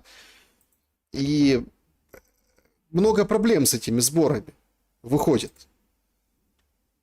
Ну вот, например, другие блогеры, не Мандзюк, отзываются об этом вот так. Є в мене знайомий військовий, який ніколи не просить допомоги. І тут Значит, смотрите, рассказ о том, что есть знакомый у молодого человека с бородой, ну и второй тоже такой же, они помогают, волонтерят, все нормально. Есть знакомый на войне, который никогда не просил сборов. Таких знакомых на самом деле много. У меня есть, у многих, кто нас смотрит сейчас, есть такие военные, которые никаких сборах никогда не просили. Действительно. Тут берет и просит. А чё, а что такое? сьогодні зранку в інстаграмі я дивлюся в нього в сторіс, він просить гроші на автомобіль, на автівку. Прикріплений номер карти, я дзвоню зразу до нього і питаюся, скільки потрібно, яка сума грошей потрібно, на що збираєте, що до чого, бо кажу, ти ж мені ніколи не говорив, що тобі щось потрібно взагалі в принципі. Він каже, Ромаха, нічого не потрібно, ні в якому разі ніякі гроші не скидай. Це збирає гроші жінка нашого комбата. Вот так вот. У военного в соцсети собирает деньги жена комбата. Собі на якісь прикраси, чи, не знаю, нову квартиру, чи нову машину. Нас заставили це зробити. Донатити і допомагати тільки тим, кого ти знаєш. Може це трошки жорстоко, але це правильно. Провіряйте, куди йдуть ці гроші. 4-й рік війни. Маємо те, що маємо. На жаль. 4-й год войны. 4-й. На 4-м году войны. То есть, ну, смотрите, вывод, конечно, хороший. Там на пассажирском сидении друг блогера говорит, что надо проверять, надо четко знать, на что деньги, чтобы никуда ничего не ушло. Но а что вообще за атмосфера там в армии? Что вообще за атмосфера, когда собрали, получается, бойцов, да, бойцов, и, значит, так, все в своих соцсетях, в сторисах, в ленте, давайте, сбор. А те берут и выставляют. А друзья звонят, говорят, подожди, ты ж никогда не просил, а тут надо что там надо, может, надо подсуетиться, что, ты ж на войне, мы-то здесь, а ты-то там. А тут говорит, не, ничего не давай, ничего, это жена командира написала. Это что же там за вертикально интегрированная структура с четким управлением? В корпусах вся, в медалях. Это как так? Что солдату, который там воюет, на его страничке размещают какой-то сбор. Жена комбата. Жуткий скандал на уходящей неделе. Опять-таки, да, то есть видео на самом деле очень длинное, но эту ситуацию мы обойти не можем стороной. Экскурс событий. 23 числа с утра нам обещали познакомить нас с материалами внутреннего расследования. Однако вместо этого к обеду сказали, что все должны якобы собраться, и нас вывозят в другую часть. Значит, о чем речь? Это учебка. Речь идет о части учебной Новомосковск. Видео от 24 числа записано рано-рано утром, потому что в этой учебке, куда вот после ТЦК попадают люди, происходит вообще какой-то кошмар. После того, как мы затребовали присутствие ВСП и юриста, потому как находимся по сути незаконно, и это было 12 человек, по которым расследование проводилось, нам начали рассказывать, что да, конечно, познакомим вас с результатами. Мы сидели, ждали. Около 2 часов дня к палатке, возле которой находились эти 12 человек, подошла группа вооруженных людей автоматами в форме, возглавляемые майором Владимиром Свистом, по-моему, если я не ошибаюсь, и старшим лейтенантом Дмитрием Леонидовичем Кравчуком. И не с документами, а при помощи кулаков, ног, палок начали избивать. Значит, странная учебка, где людей избивают, попавших в учебку, ВСП, то есть служба правопорядка военного. А оттуда все слиняли с той учебки в СЗЧ. Фотографии там Сергея и некоторые фотографии, которые мы, следы побоев, если это можно так назвать, мы, конечно, зафиксируем. Кстати, сегодня 24 число, сейчас 6 часов 15 минут утра. Стоят 2 автобуса, которые вчера из учебного центра приехали в другую часть.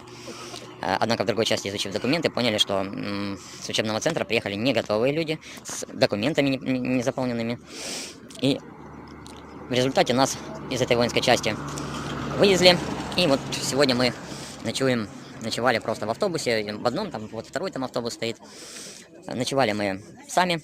То есть нас вывезли, оставили, и в данный момент, насколько я понимаю, информация о том, что произошло, дошла до командования сухопутных войск, а может быть даже Генштаба, и вот они усиленно думают, что теперь делать. То есть вчера получилось, что 71 человек выехал из учебной части, а по факту только один человек остался в боевой части. То есть из части 170 человек выехало, а остался один. А те приехали в часть и говорят, что вы? Не, давайте все назад.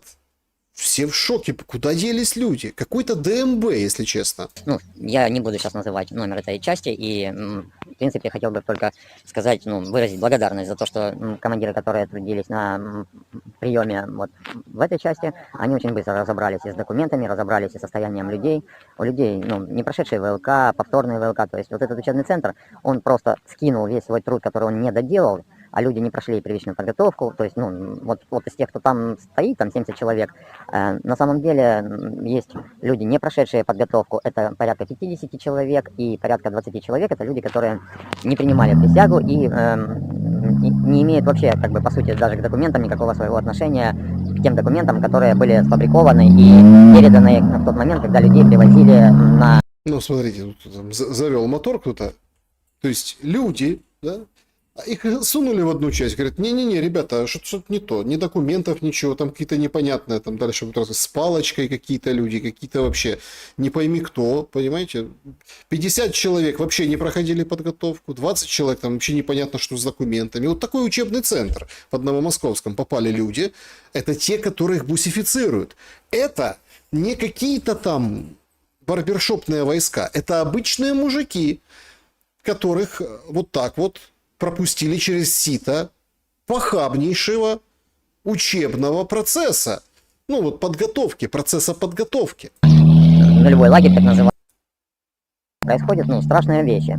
Во-первых, исполняя какой-то приказ о том, чтобы брать всех, берут всех. А все, это, такое впечатление, что ТЦК проехала по всем ликероводочным магазинам, по всем каким-то притонам, по всем каким-то больницам, я не знаю. То есть тех людей, которых я здесь наблюдаю, тут люди ходят слепые, там, ну, на костылях, на палочках, еле перемещающиеся, есть, ну, с психическими отклонениями. Но среди этих 70 человек, если честно, ну, 12 человек это те, которые, по которым расследование проводилось, которые не принимали присягу, не одевали форму ЗСУ, не брали в руки оружие. И... То есть за вот эти 1,5 месяца в учебке человек даже форму не надевал.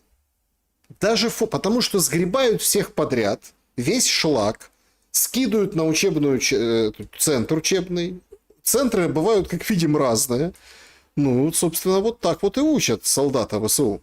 Ну, некоторые под месяц, а некоторые даже больше 2 месяцев просто находятся там на разных полигонах этого учебного центра.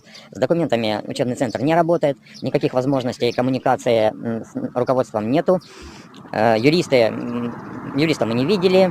То есть, когда приезжал заместитель командира батальона и ознакомился с нашими лично документами, он нам сказал: ждите контрразведку там пару дней. В итоге мы ее прождали на одном полигоне 3 недели.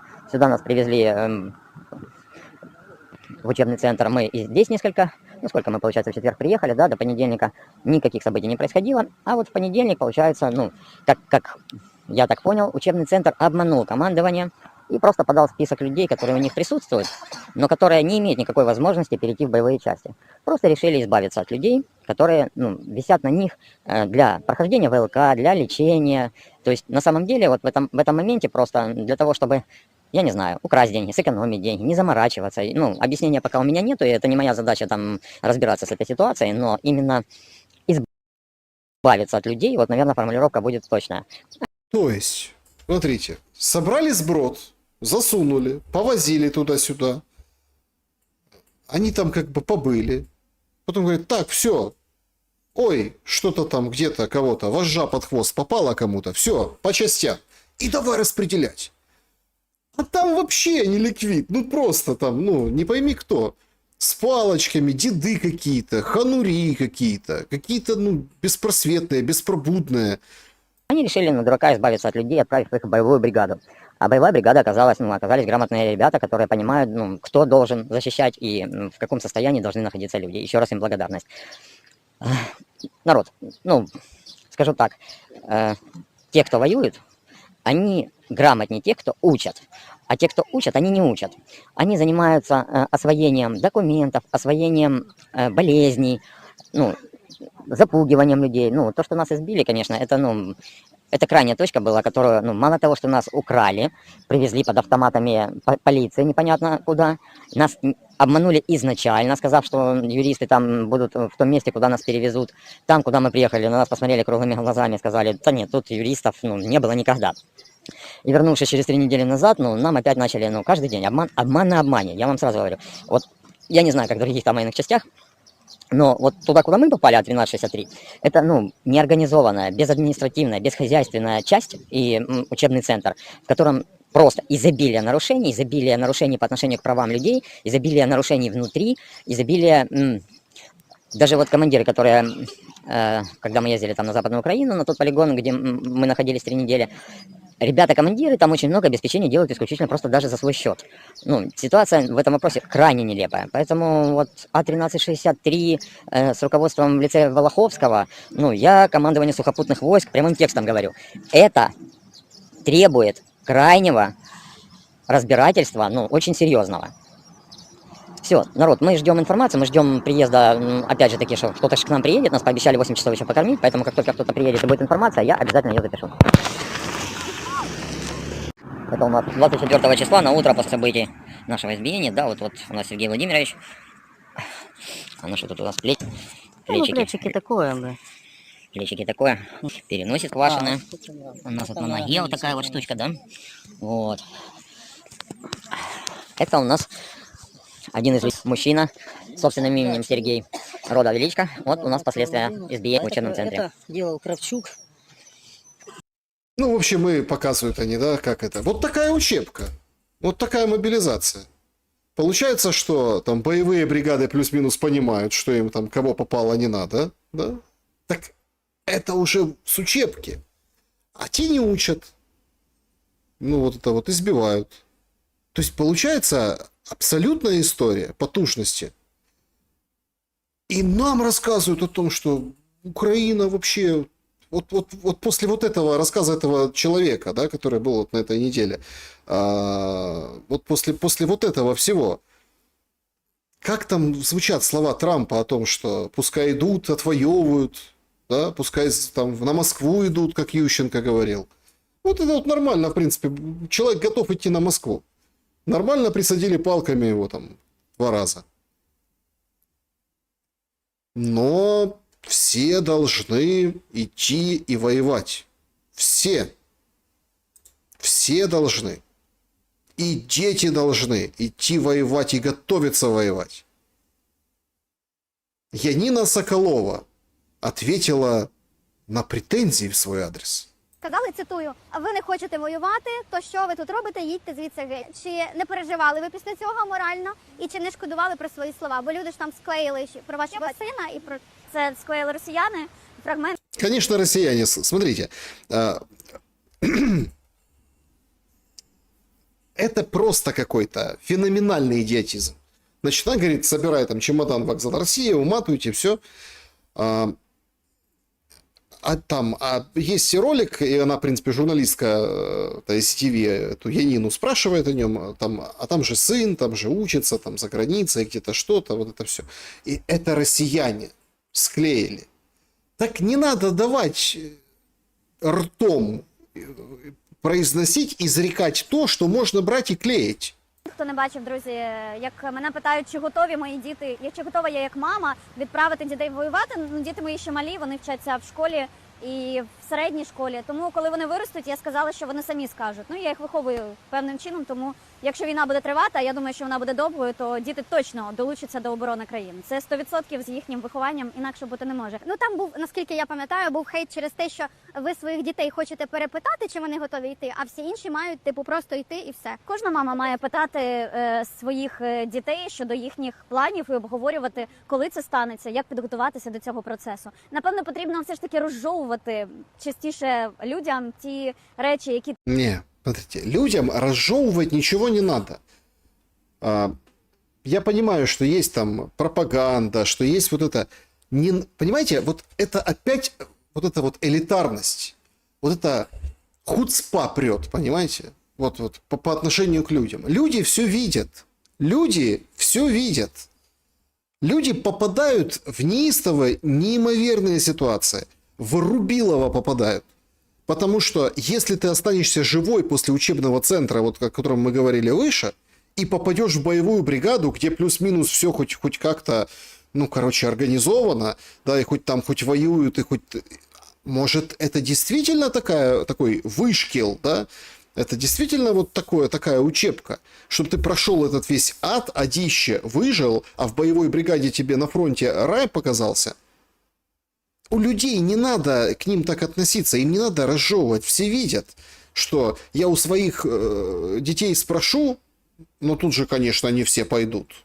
В такую учебку пойдут. Ти артикулюєш тільки тому, що хтось може скористатися і склеїти подібні відео. На жаль, росіяни це роблять масово в Тіктоці. Я, до речі, від нього відписалася, у мене немає Тіктоку. Близько 3 мільйонів євро росіяни витратили минулого року тільки на Тікток і на тему Аліно ТЦК. Це їхня головна тема. Вот так вот. То есть, понимаете, в чем дело? На то, чтобы склеить что-то. Луганск фильм, короче, 3 миллиарда евро, Луганск фильм в ТикТоке. Поэтому я, говорит Янина Соколова, Янина, от ТикТока отписалась. Потому что там вот эти злые россияне что-то клеют.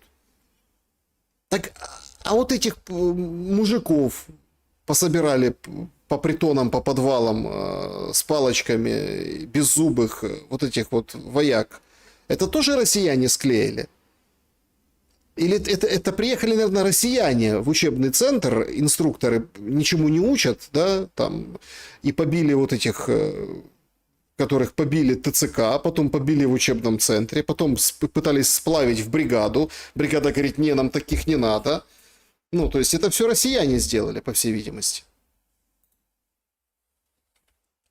Конечно, россияне, кто еще? Причем на этом фоне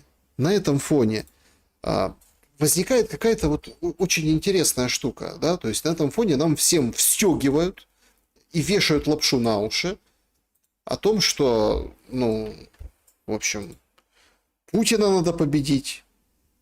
Вот был такой депутат Вадим Денисенко от Порошенко партии. Там юрист он какой-то такой, ну, журналист, автор книг, пост-Путин, да, или там «Как победить русский мир». И нам говорят, нам вот рассказывают, как вот Россия сейчас розвалиться.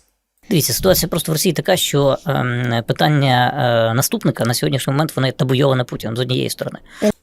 Вот, это Центр противодействия дезинформации, как бы с начальником Умеровым, это СНБО, значит, они вот рассуждают о преемнике Путина.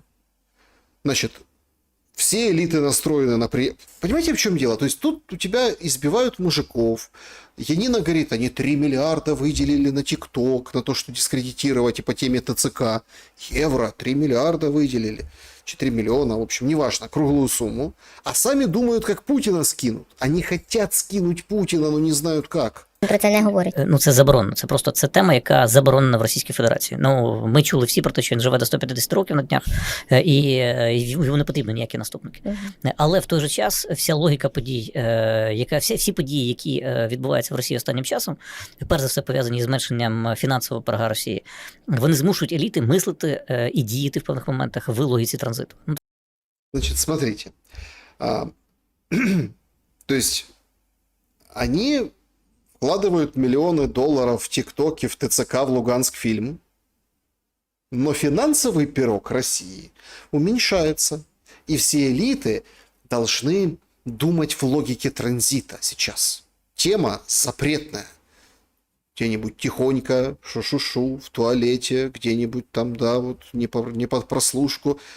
Вот это вот рассказывает нам Денисенко, что вот они вот думают, как поменять Путина. Представляєте? Тобто це звучить як оксюморон такий собі. Наступника немає, але всі мислять в категорії транзиту влади. Зміни не буде найближчим часом, але всі думають, хто ж наступний. Але в чому головна частина, головна основа цієї логіки? Це в накачуванні своїх фінансових і бюрократичних ресурсів, які дозволили б, в принципі, в момент X вистрілити. Момент X. Короче, смотрите, все ждут момента X. Сейчас, ну, короче, каким гордоном повеяло. Сейчас Россия развалится. Сейчас Россия там с Путина поменяют. Сейчас вот это все будет. Вот по Белгороду ударили. Все, точно. И вот это все элиты, сейчас там операция табакеркой по голове. Все, поменяют нового преемника. Вот, и будут, и вот тогда победа. И вот тогда победа. То есть нам вот это вот вешают все, конкретно вешают нам на уши вот эту лапшу. Лишь бы ты сидел и, первое, ненавидел, второе, ждал. Ну, сейчас-то точно уже этого Путина. Вот смотрите, Трамп уже за нас. Сейчас вот это Россия, сейчас Венс как сегодня выступил. Говорит, Россия не добилась ничего, нет продвижения никакого. Это все. Она должна признать реалии на земле. Россия должна принять реалии на земле. То есть, в чем нелогичность, вот в чем алогичность процесса? То есть, сторона, которая создает реалии на земле, должна их признать. Это Венс. Но решение примет Трамп. Ну, Венс по-другому не мог сказать. Я имею в виду решение по томагавкам, там, по всему остальному. То есть идет глобальный спектакль на вот этом высочайшем уровне. Зеленский попал в свою стихию шоу, спектакля, драмы. Сейчас мы ударим по Белгороду, сейчас все произойдет. И в этом спектакле нам эту войну между Россией и НАТО продают как тему. Красиво продают. Якщо до лютого 2026 року російсько-український конфлікт не буде врегульований, принаймні з точки зору виходу з гарячої фази інтенсивної, я думаю, почнеться велика війна різного типу. Вот так вот. Смотрите, как говорится, помните вот это? Запомни этот твит. Значит, если до февраля 26 года война в Украине не закончится,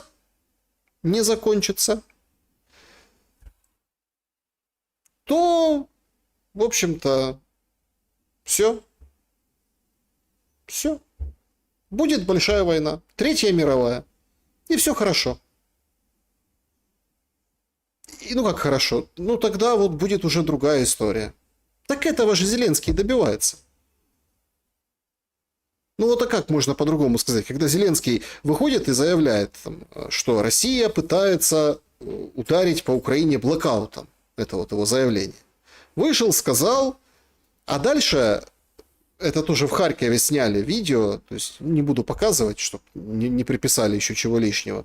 Люди вот сняли в Харькове, как из жилой застройки города Харькова по Белгороду из РСЗО запустили пакет. Ну, там не пакет, пакет там сколько, 40 штук, меньше, но тем не менее. Они очень спешат провоцировать. Они очень спешат провоцировать, а народу продают байку про Третью мировую. Люди добрые, нет таких идиотов, чтоб собирались воевать на своей территории. Приднестровцев тюкнуть можно, конечно, но не более. Белорусы воевать не собираются. Да, то есть, Европа, поляки, то же самое. Нет, готовиться, да, деньги осваивать, да, учиться, там все красиво, модно, сильно, молодежно. Нет таких больше дураков, кроме как в Украине, которые пошли бы и воевали вот так. А нам продают большую войну. Это чтобы попустить, чтобы кровопускание, знаете, вот когда и вроде легче стало, там меньше инфекций гуляет по организму. Вот это вот лицо этой инфекции, Портников, кровопускатель. Чтобы раз, и вот так вот, и он всех успокоил, что если не закончится, то будет большая война. Нічого страшного, потерпи, до большої війни. Якщо чесно. Не хочу нікого лякати, але пам'ятаєте, ми з вами говорили у 2022 році на різних площадках про те, що якщо ця війна російсько-українська не закінчиться за кілька місяців, то вона буде йти багато років. І багато хто в це не вірить. Ну от я вам теж кажу, це, на жаль, математичні формули, вони від нас не залежать. 4 роки – це розповзання з тих метастаз війни на нові території. І це практично неуникненно. 4 года войны – это уже, значит, расползание на другие территории. Розповзання. Я не бачу історичної можливості, як це уникнути. Знаєте, що мені реально подобається в цих 4 роках?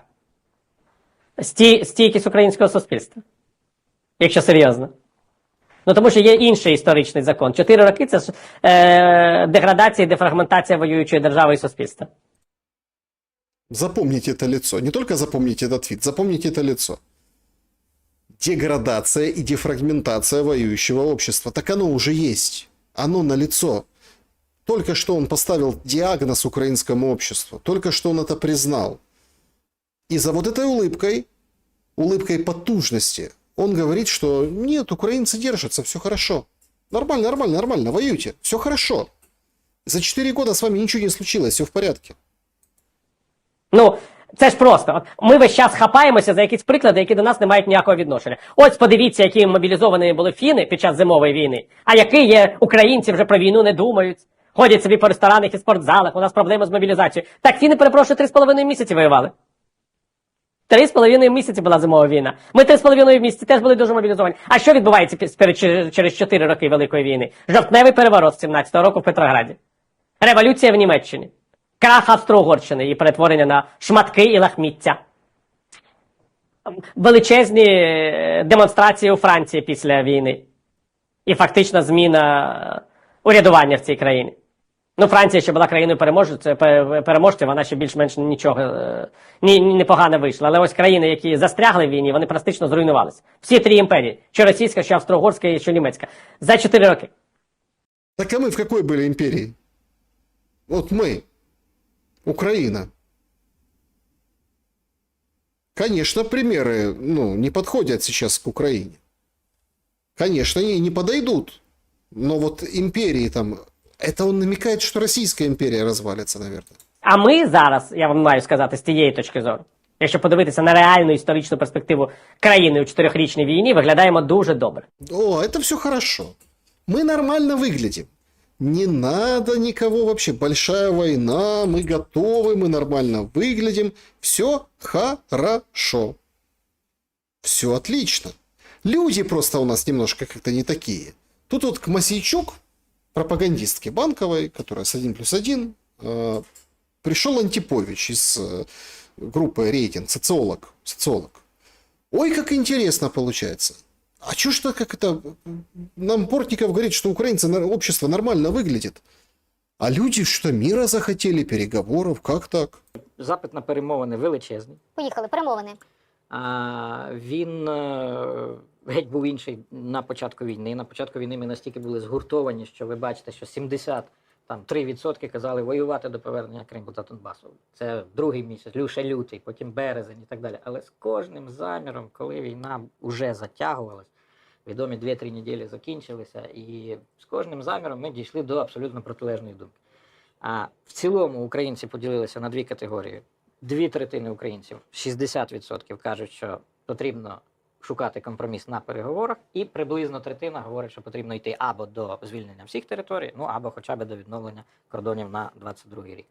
Умовно, третина на 2/3. Але коли ти далі запитуєш, а реальний сценарій який, це твоє бажання, а реалії які, якщо покажуть наступний слайд, то ви бачите, що це ділиться взагалі вже на 80% українців, які кажуть, що потрібно шукати компромісне рішення з залученням інших країн. І тільки з якогось там квітня цього року ми додали альтернативу шукати компроміс на переговорах з Росією. А чому? А тому що в 22-му чи 23-му році до нас би перші прийшли люди в погонах, чи від Кирила Олексійовича, чи будь-звідки, і спитали б, а які переговори з Росією? Ти про що? Ти подивись, ми тут виграємо, ми відмовляємося від будь-яких переговорів. Подивіться на цифри 22-го, 23-го року.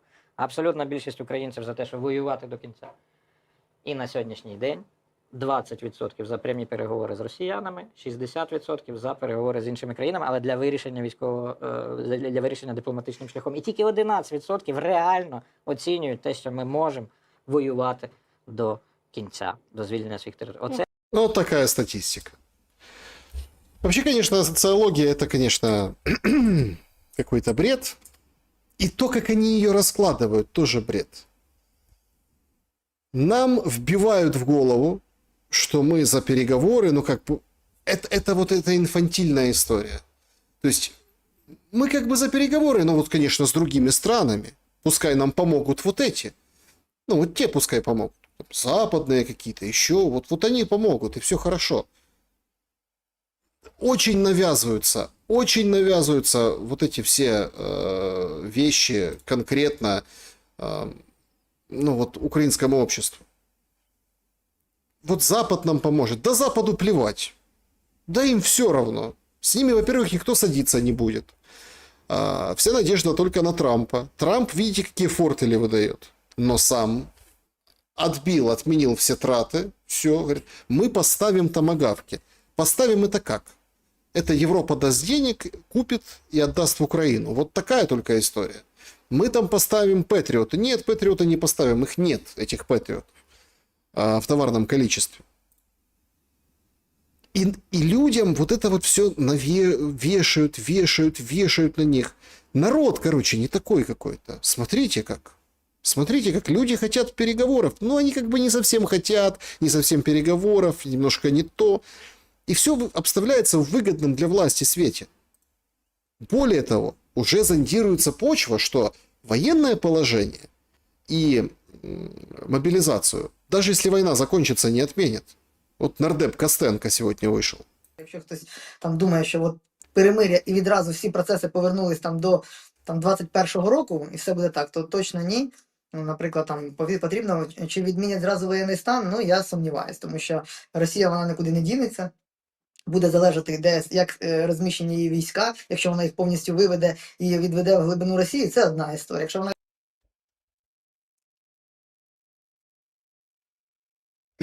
Как?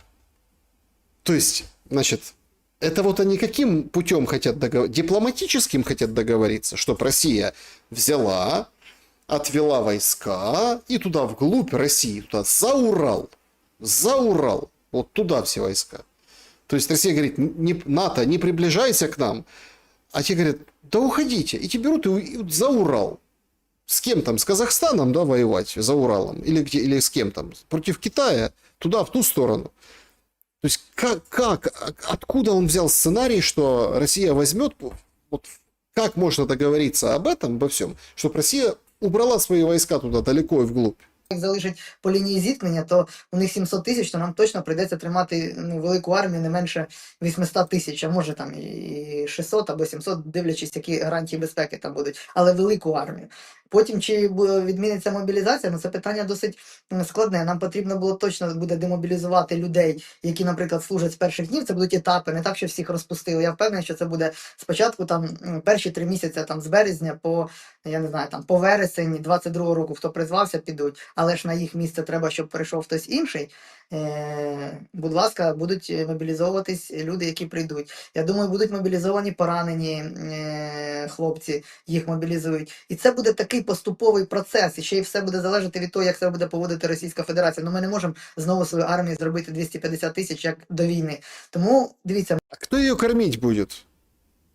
От хто і за що? Ми вже в цьому процесі, і ми будемо в ньому досить довго. Якщо хтось очікує, що щось зміниться з перемир'ям, я в плані того, що жити стане так, як в 22-му році, ні, ми стикнемося з іншими проблемами, там будуть і економічні, соціальні, інші. І ми зараз маємо, як країна, ще раз кажу, об'єднатися і бути готові до всіх викликів. І до продовження війни, потім до її завершення, і це буде новий бій, виклик для України. Це поствоєнний період, давайте назвемо його міжвоєнний період, бо я все ж таки не вірю, що Росія від нас легко відчепиться, і це буде від нас залежати. Чи буде вона спроможна, і коли вона буде спроможна відновити свої там агрессивные дії проти нас. Вот так. Россия, в общем, еще раз нападет, поэтому давайте не расслабляемся, гуртуемся. Конечно, надо не расслаблять. Вообще надо мобилизацию не останавливать, а продолжать. Почему? Да потому что это выгодно. Всем. И в ТЦК, и работодателям. Вот один из киевских блогеров просто, ошеломляюще записал видео. Не знаю, наверное, после этого видео ему постучат. Бронь, і ти платиш 30-ку. І ходиш на роботу. На роботу ходиш. Значит, бронь получаешь, и ты платишь ты, ходишь на работу и платишь, еще доплачиваешь, что ты ходишь на работу, потому что у тебя бронь. І платиш 30. Це я чув за заправщика. Там якісь сказали, що устраюєшся. Це взагалі, з розуму зійти. Устраюєшся, платиш 30 і ходиш на роботу, працюєш, і тебе, це бред, звісно, вже такий, що просто жесть. Не, нормально, чего? Можно продолжать мобилизацию и после войны. И бронирование, и мобилизацию, все можно продолжать после войны. Все вообще замечательно. Нормально, все, скажем так, живут, все чухают себя хорошо. Да и войну можно продолжать. Конечно, а чего? Всех же хватает, все в порядке. Какие у нас замечательные, да, то есть потрясающие реалии. Войну можно продолжать. Потому что люди на ней зарабатывают. Вот работодатели, у которых предприятия подходят под бронь. А еще зарабатывают ритуальное агентство. Вот вам, пожалуйста, ритуальное агентство из Черкас. Креатив прет. Питання є, питань нема. У нас на труниці не майже задарма. Значит, вопросы есть, вопросов нет. Это новый хит. Говорит, у нас на гробы вообще хоть даром цены. В Черкасах. Смотрите, как классно. Венки и памятники. Вот такой кавер написали. Смотрите. 30, 300, 240.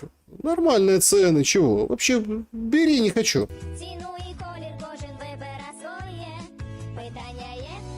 Видите, как они с гробом танцуют. И доставка тоже даром почти. Ну а чего? Нормально, они, все хорошо. Есть вопросы? Девочки, смотрите. Нормально, они все сделают. Значит, а еще у них есть в этом Черкасском бюро ритуальных услуг конфеты и печенье. Здесь я вот отдельно хочу вам показать эти, в общем, конфеты и печенье. Смотрите. То есть вот вазочка череп с костями, печенье. Понимаете? Вазочка, нормально все. Знаете, как называется это ритуальное агентство? Не поверите. Анубис. Ритуальное агентство Анубис. В Черкасах. Вот такой рекламный ход. Вот так вот они, нормально, все креативно, все очень здорово. Слушайте, прям смотришь на эту модную историю, прям захотелось туда обратиться. Прям очень захотелось. Питання є, питань нема. Дамо пораду, коли справа непроста. А, еще и советом помогут, если что, если дело непростое. Хороші друзі, гарний досвід у нас є. Друзья, конечно, хорошие, но молчаливые. Ми допоможемо отримати своє. Питання є, питань нема. Нет, вообще отлично, отлично, отличный просто рекламный ход. Вот в этом Украина, понимаете? Конечно, не надо, чтобы не заканчивалась ни мобилизация, ни военное положение, ничего не надо, чтобы заканчивалось. Вообще нет веры там этой России, все. А вот в Тернополе мужчина просто проходил мимо и снял, ну, вот такой штендер рекламный, фотографии на документы. Тернополь. Яскравий приклад того, як бізнес пристосовується до теперішніх реалій. У Тернополі з'явився ось такий плакат, фото на документи. Ну, фото на документы. Смотрите, срочное фото, digital print, фотодруг, фотокераміка. ось так, напевно, буде і виглядати демографічна карта України. Ну, буквально за роки два. 1 Микола і 3 довкола. 1 Микола и 3 довкола. То есть 1 Коля и 3 вокруг, понимаете? 1 Микола и 3 довкола. Ну, примерно вот так это все и выглядит. Но нет, нельзя заканчивать войну. Ни в коем случае. Как можно вообще заканчивать войну? О чем вы? О чем вы? 1 Микола и 3 довкола. Вот так вот. Ах. Зато вот как-то так вот удивительно получается, что, ну вот, например, кадры у нас, которые решают все, приходят на должности, ну, смотрите, не воюют, нормально, все. Иван Вербицкий назначен заместителем министра культуры и стратегических коммуникаций.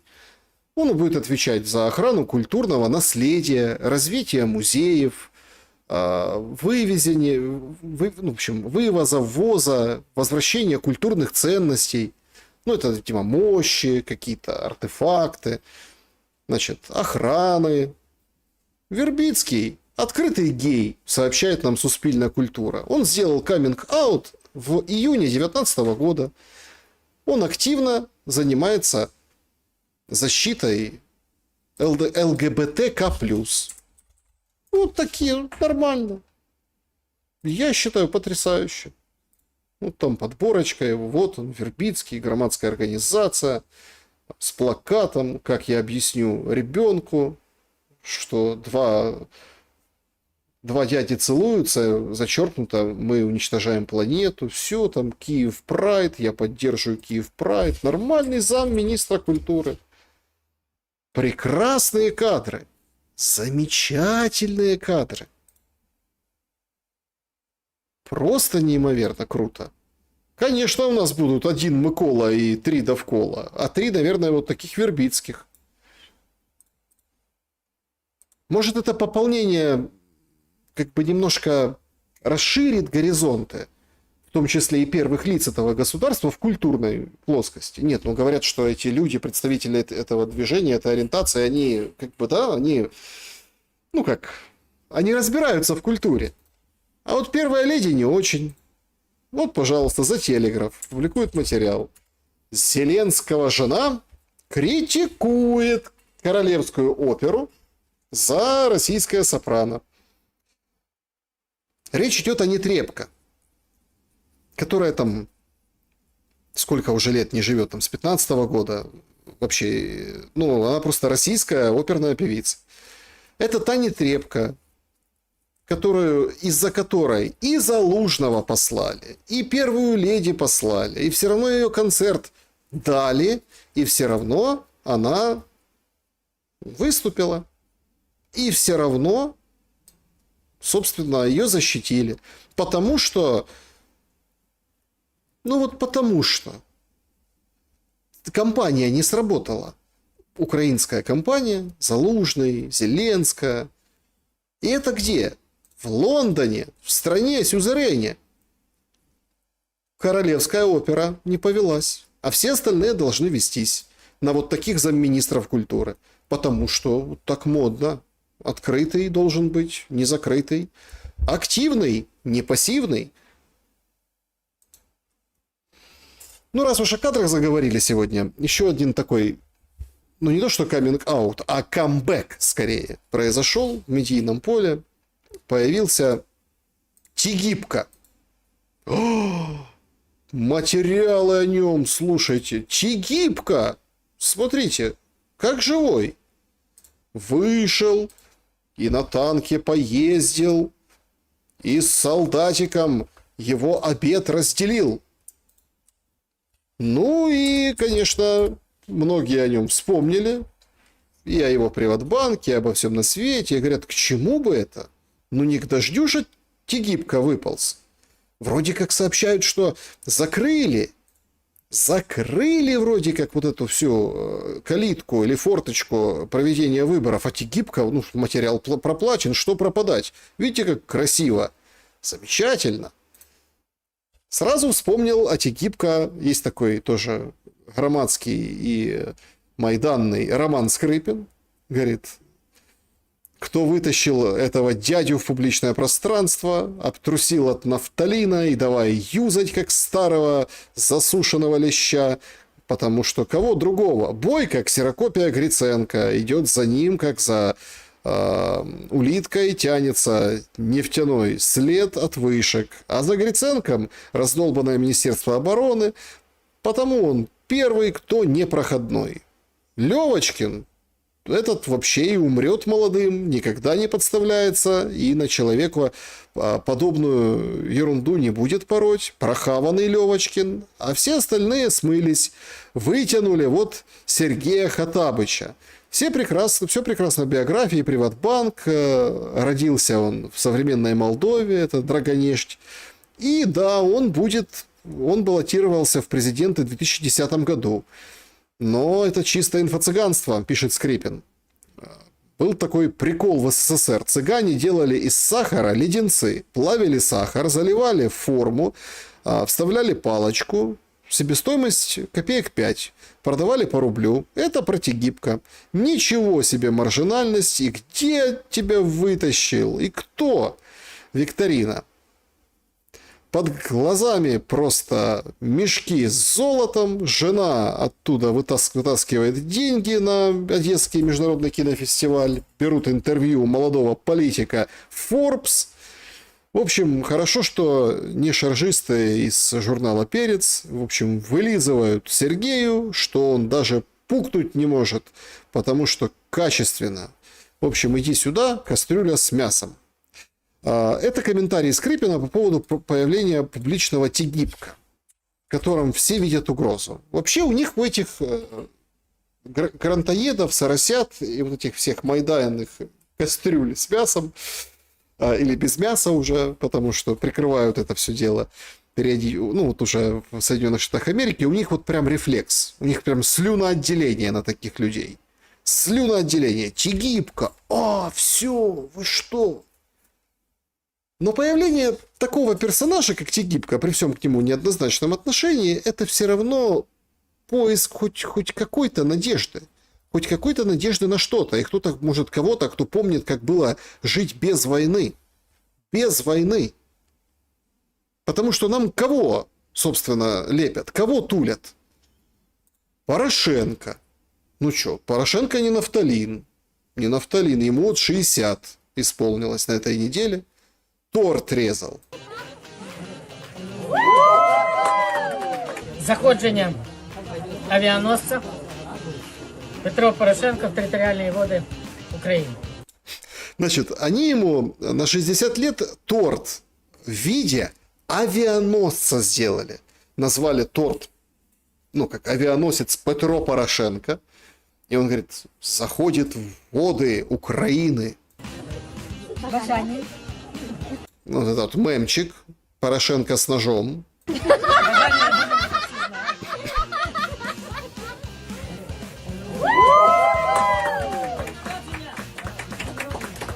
Це ми залишаємо собі. Это он так сказал, вот это не жрать. Оно там съедобное все, и это фигурка с ножом, и цифра 60, все съедобное, и флажочек Украины, но это сказал, это не едим. Щоб ніхто не думав, що боєздатність впаде. Вау! Какой Хто торт? не знає, як різати торт, Кто не знает, как резать торт? А что как-то странно режет? Как-то странно режет. Торт. Даже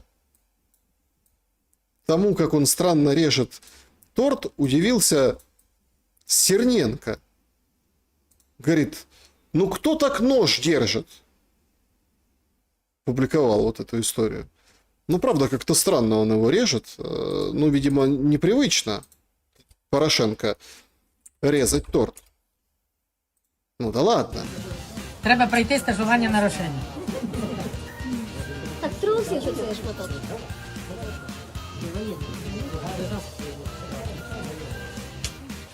И в камеру передал, и подписывайтесь на ТикТок Порошенко официал. Слушайте, ну прям потужно, мощно. Ну вот Тегибко, да, вот смотрите, какие классные проявления. А тут возьми и черт дерни кого-то, в общем, спросить у молодежи про Януковича. Феноменальный результат получился. Даєте ви людину, яка зображена на фото? Може, це Порошенко? Ні. Может, это Порошенко? Ну, а подобрали именно такой молодняк-молодняк, которым вообще плевать на все. Ні, не впізнаю. Залужний? Залужный. Че, нормально, Залужный. Ні, давайте ще варіанти. Трамп. Трамп? Не, в принципе, похож на Трампа. Чего? Стал, конечно, так. Выглядит по-европейски на Трампа. Смахивает. Франц Янукович якийсь там. Не знаєте? Ну, подскажите, на какую букву? Я. Янукович? Да. Янукович. Поле чудес какой-то. А хто він? Кто бывший президент, который сбежал с Украины? Вроде он умер уже, нет? Нет, не умер еще. Жив. Жив. Еще переживет тебя, женщина. Ваше відношення до нього? Ну, таке нейтральне. Моя мама, бабуся казала, що при ньому жилось нормально. Да. Коли був Янукович, було все добре, а зараз війна почалася і ну буває таке. Хай повертається. Хай повертается, понимаете? Нет, понятно, что они там вообще не знают, кто такой Янукович, эти, ну, дети, понимаете? Но тем не менее, ну, что, бабушка горела, нормально было, что? Пускай возвращается Янукович. Чего тут?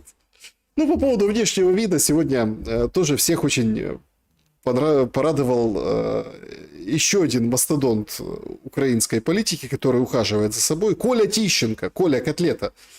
Коля Котлета Тищенко тоже как бы порадовал. Каждую неделю? Значит, Тищенко, это, конечно, молодец. Это, конечно, кадр. Тищенко, это, конечно, то, что надо. Я присвячую здоров'ю. Бажаю всім міцного здоров'я. Слава Україні. Здоровью, в халатике розовом, в спашечке. Слушайте, конечно, он хорошо будет выглядеть. Тут война, тут вот это все. Вот интересно, тут Януковича уже не узнают, да, который так преобразился. И Тищенко преображается. Под уголовными делами, ничего страшного. Нормально, нормально все. Вообще, конечно, очень смешная вот эта украинская политика. И доходит до какого-то, ну, просто идиотизма. Этот Тищенко на СПА-процедурах, да, Порошенко торт ест, всех все хорошо. Зеленскому за это спасибо. Но войну останавливать не надо. Вот мы с Серненко, он говорил, не так Порошенко нож держит. Вот он выдал. Того, напевно, і Україні не те, щоб сильно вигідно було би перемир'я і заморозка російсько-української війни, тому що ми з вами можемо уявити, що станеться у разі заморозки російсько-української війни. Буде Значит, Украине невыгодна заморозка российско-украинской войны. Потому что случится, если будет заморозка? Донаты не будут слать, наверное, должен сказать Стерненко. Но нет, горит другое. скасування воєнного стану, ще більше людей виїдуть з країни. На нашу оборонну промисловість вже не буде такий великий фокус уваги. Нам будуть значно менше допомагати наші європейські партнери, якщо взагалі будуть активно допомагати. Про Україну будуть говорити значно менше, а у нас всередині почнуться політичні чвари. В общем, слушайте, закончится война, оборонки не будет, все уедут, будут грызня будет. Не надо, чтобы заканчивалась война. Невигідне перемир'я. І от Російська Федерація обов'язково вдарить іще раз в момент, коли ми будемо найслабшими. Не знаю, може під час виборів. И Российская Федерация ударит во время выборов. Как вообще договариваться с ними? То есть, а как, подождите, а когда там у нас выборы? А никогда. Пока война не кончится, Зеленский президент, никогда у нас выборы. Во время каких выборов она ударит? Коли стара влада вже відійде, а нова іще не прийде, хоча це ще питання, хто виграє вибори, якщо вони взагалі відбудуться. Словом, випробування миром для України може бути надзвичайно складним. Да, очень сложным будет испытание мира. Вообще не надо мира. Зачем вам этот мир? Смотрите, как все хорошо у нас во время войны. Именем войны вот можно в группе нашей Прикарпатья рассказать о том, что с 1 октября весь коммунальный транспорт Ивано-Франковска приостанавливает обслуживать русскоязычных пассажиров. Вот это можно без войны делать? Нет. А когда война, то можно. Это же все именем войны. Или, например, мясокомбинат. Да, вот, Ятрань. Значит, была колбаса московская, а стала колбаса киевская. И подпись «Побеждаем по всем фронтам». Победили московскую колбасу, вы понимаете? Ну где? Ну, без войны. Вот это прочитаешь. Ну, люди покрутят пальцем у виска, скажут, идиоты. А когда война, не, потушно. Смотрите, почему нет? Хорошо все. Отлично, я бы сказал. Без войны-то. Киевская, значит, победила московскую. На всех фронтах побеждаем. Колбасный фронт прям. А вот, например, потужное патриотическое на этой неделе уходящей открытие памятника, представляете? Коростышев, Житомирская область. 3-метровый монумент из местного гранита. Значит, скульптор Алексей Марковский. Он работал над этим проектом 7 лет. Изобразил на нем Кузьму Скрябина. Да так изобразил, что все просто офонарели всей страной и сказали: люди добрые, мы же привыкли только вот именем войны, которая никак не останавливается, смеяться, например, над какими-то российскими памятниками, да? А в Коростышеве, вот, смотрите, какой отличный памятник, красивый. 7 лет человек работал. 7 лет. В соцсетях все в шоке. Говорят, Медуза Горгона. Но круто же. Круто. Памятник Скрябину. Патриотически. Патриотически. Колбаса какая? Московская? Нет, киевская. Самое интересное, что если был бы Скрябин, наверное, жив, он бы в шоке был бы от этих скульпторов и вот этого победобесия. И что его туда записали. Человека, который был против войны в 2014 году. Человека, который осуждал вот эту всю историю. Вот эту АТО и все остальное. Но тем не менее. Вообще надо продолжать воевать. Надо продолжать воевать. Потому что, ну в конце-то концов, война же несет что? Деньги, богатство, потужность. И смотрите, все какие разбогатевшие и красивые мужики вокруг. Прям надо ценз поднимать. Вот, пожалуйста, одна из девчонок київських от такое відео знімає. Я відмовлю своєму чоловіку під час пропозиції, якщо... І перше, якщо він зробить їй дешеву каплучку за 20 тисяч гривень. Значит, я откажу мужику, если он сделает мне предложение, и ряд условий. Первое. Если кольцо дешевле 20 тысяч гривен. Ноунейм бренда. Я збираюся носити цю каблучку все життя. І звісно, що вона має бути тільки від дорогого та відомого ювеліра. Это очень дорогой должен быть бренд. И известный. Это ж на всю жизнь. Это ж помолвочное кольцо. Дома. Тіфані чи Карт'є. Думаю, виділити на це бюджет точно можна. Бо робити пропозицію він планує лише один раз у своєму житті. Друге, якщо я була б негарно вдягнена та мала брудне волосся. Це... Значит, если это не Тиффани и не Картье, я откажу. Если я плохо одета и у меня грязные волосы, я тоже откажу. Так, подожди. Сначала ему надо волосы тебе помыть, а потом предложение с Картье сделать. Момент я хочу відчувати себе справжньою принцесою. І якщо він збирається робити пропозицію, не подбавши про те, щоб я виглядала на усі 100, звісно, що на відповідь так може не розраховувати. Бо це тупо зіпсує мій настрій. І останнє, якщо він не зняв відеопропозицію або не запросив відеографа. И если он не снял видео или не пригласил видеографа, чтобы запечатлеть этот момент, ну это ж типа как бы сюрприз. Видеограф выпрыгнул из-под кустов и снял вот это тебе. То есть Картье, чистая голова, нормально одета, видеограф. Слушай, нормальний, ну тут я розумію требування к предложению. У 21 сторіччі. І не зняти такий чуттєвий момент на пам'ять – це просто неповага. Через те, що я веду свій блог, для мене дуже важливо мати і відео, і фото. Бажано... Конечно. Вот такие запросы. Вообще, вот если на них посмотришь, на Тищенко, вот на эту, вообще, они вообще в какой стране живут? Тут война. Вон, Петропавловскую Борщаговку снесли. Улицу, раз и все. А тут, о нет, вы что там, Тиффани, Картье. Нормально всем живется. Конечно, не надо, чтобы война заканчивалась. Ну, ей хорошо. Ну, что там ей, сколько там, лет 20 ей, да, 20 с копеечкой. Вообще, конечно, вот с жиру бесится.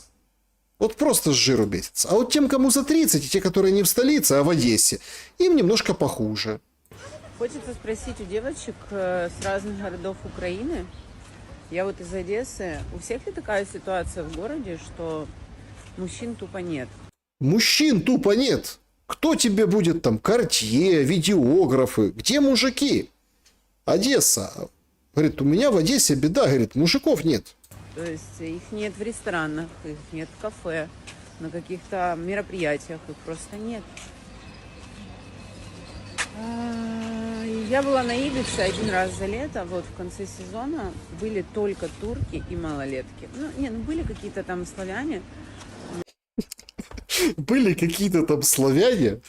Это уже даже по формулировке понятно, что их горстка этих славян каких-то, ну, которые не турки и не малолетки, да? Взрослые украинцы, но они были женатые. То есть женщинам, которые там за 30, за 35, познакомиться, в принципе, варианта нет.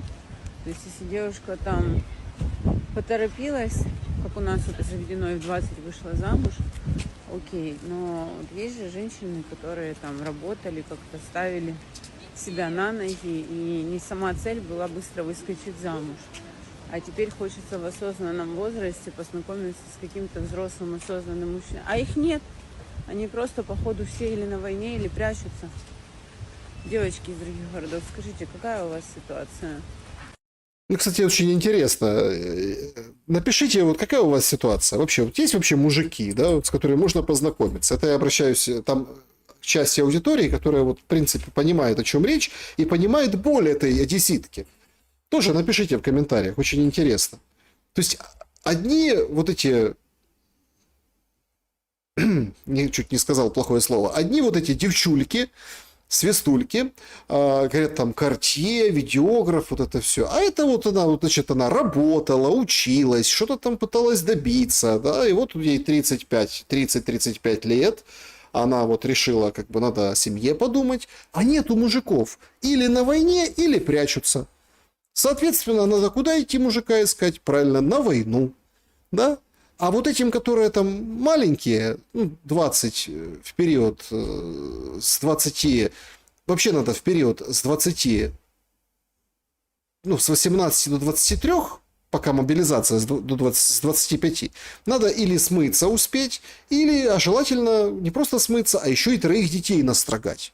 Это же демографическая история. С 3-то не берут в армию, поэтому давайте, дети, делайте детей, если не хотите идти на фронт. Вот как-то такие у нас условия. А вот эти 30-летние женщины, они вот ходят по Одессе и говорят, а как у вас? Беда же! Как там это? Один Микола и 2 навколо. В Одессе все или женатые уже там, типа славяне, как бы под бронью, которые, наверное, на работе там могут заплатить за свою бронь еще и работать. И турки, там иностранцы. 1 Микола и 2 навколо. Вот такая вот история. И в завершение основной части шума о том, как вообще люди бесятся с жиру. Я, если честно, немного, был обескуражен, когда увидел эту новость сегодня. Она такая, не столько политическая, а сколько, из разряда вот этих там, если не будет видеографа, я тебе скажу нет, или там, не надо мне делать предложение. Вот эта дама, это жена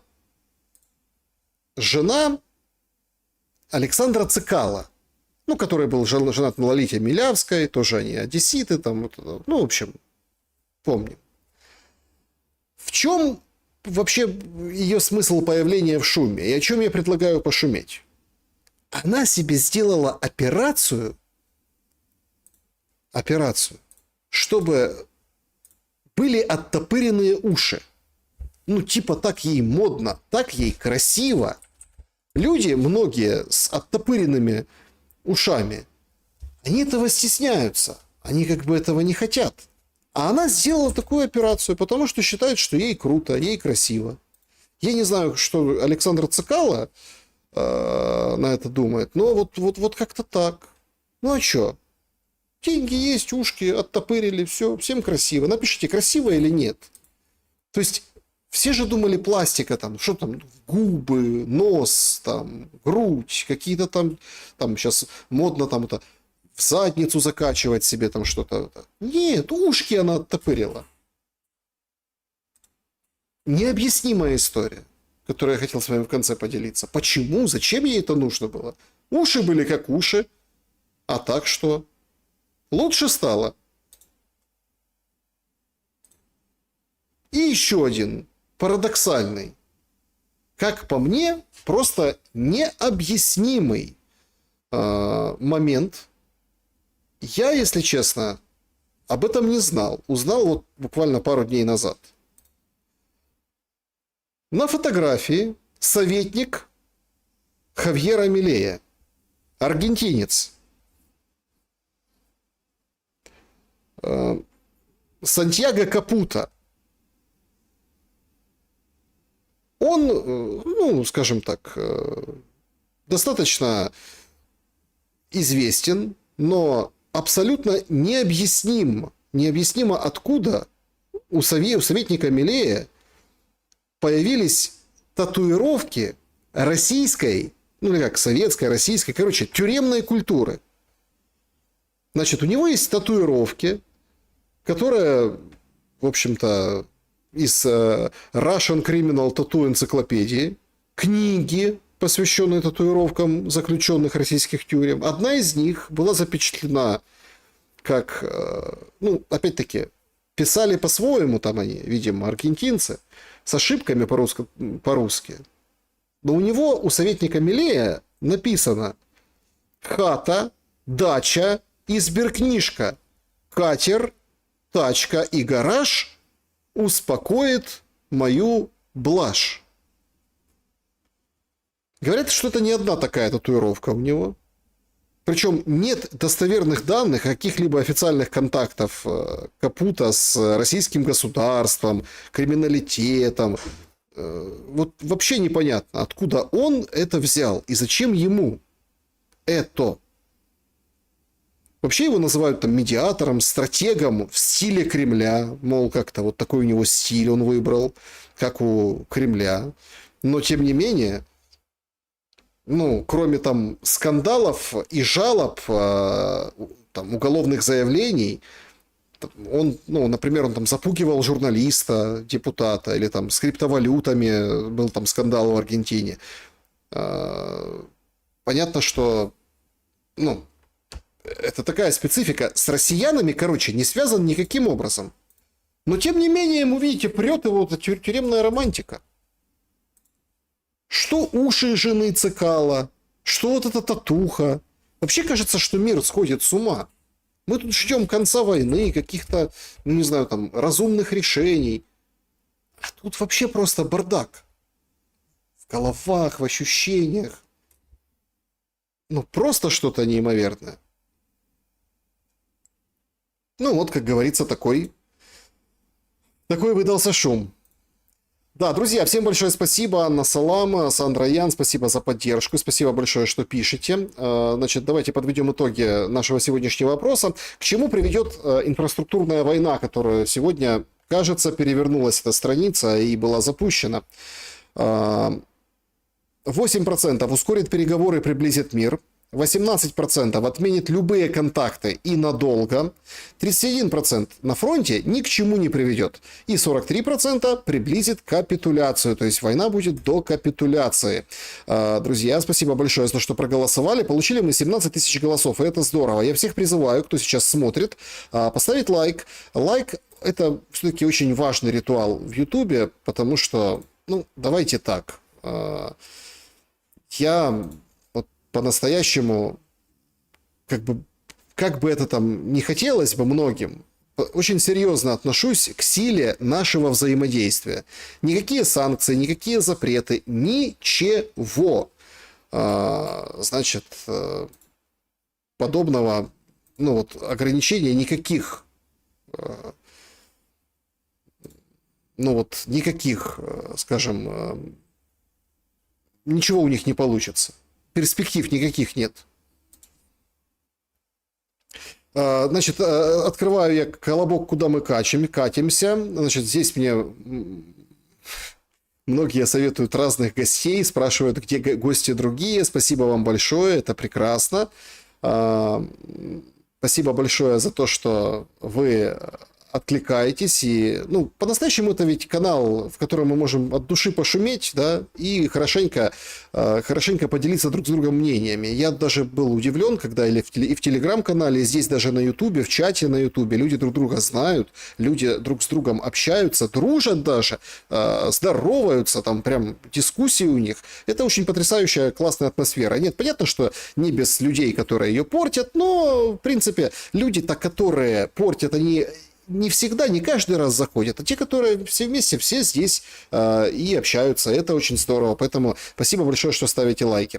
Колобок, куда мы катимся? Значит, Адриана пишет, это давайте на предложку, да, сначала на предложку. Мир в дом и во всей вселенной, немного не по теме, хочу узнать ваше мнение. Недавно увидела короткое видео, где рассказывалось о квантовом компьютере.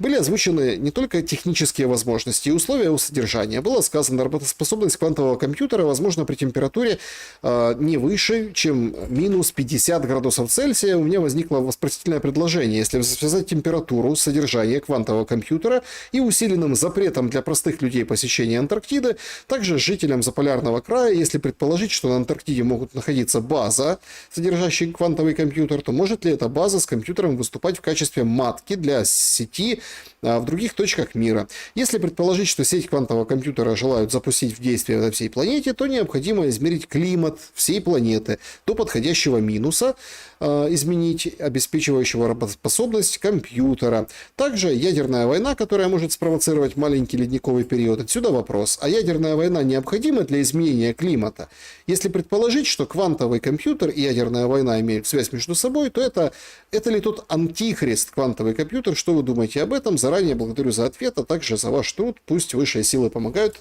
от всех невзгод. Смотрите, теория эта известная, что условно Антарктида закрыта, и там, ну вот, там, да, собственно, находится запретная там суперкомпьютеры, оттуда все управляются. Некоторые говорят, там инопланетяне сидят, некоторые еще что-то говорят. Смотрите, дело в том, что человечество на самом деле достигло очень серьезных высот, скачка в своем развитии. Но почему, и лично я не могу понять, почему оно пошло по пути искусственного интеллекта, а не новых прорывных технологий, как раз таки в освоение океана и космоса. Потому что ни океан, ни космос, ближний, я имею в виду космос, не какие-то там галактики, до путя мало разведаны. Ну, то есть, идея там о Марсе — это типа мечта, как для Маска. То есть, что-то, видимо, здесь нам нужно доделать. И здесь есть какая-то загадка. И кто-то, видимо, все-таки управляет вот этими технологическими прорывами. Поэтому спасибо за ваш вопрос. Климат и связь с климатом, с компьютером, это, конечно, интересно. Это потрясающе. Ложится логично. Но Трамп же нам сказал, что это все ерунда. Так что вот вам еще одно такое подтверждение. Так, тут вопрос от Ирины, когда это все гадство, я переделал слово, закончится, уже никто не спрашивает, где справедливость, все просто интересуются, где логика. Так в этом же и есть как бы искусство управления масс. В этом оно как раз и проявляется. Сначала никто не спрашивает, где справедливость. Все забыли о понятии справедливости. Потом все забудут о понятии логики. Потом это все будет опускаться до уровня инстинктов, выживания. В этом состоянии людьми, народом, ну давайте я подберу слово массой, проще управлять. Вот и все. Вот и весь ответ. Что называется.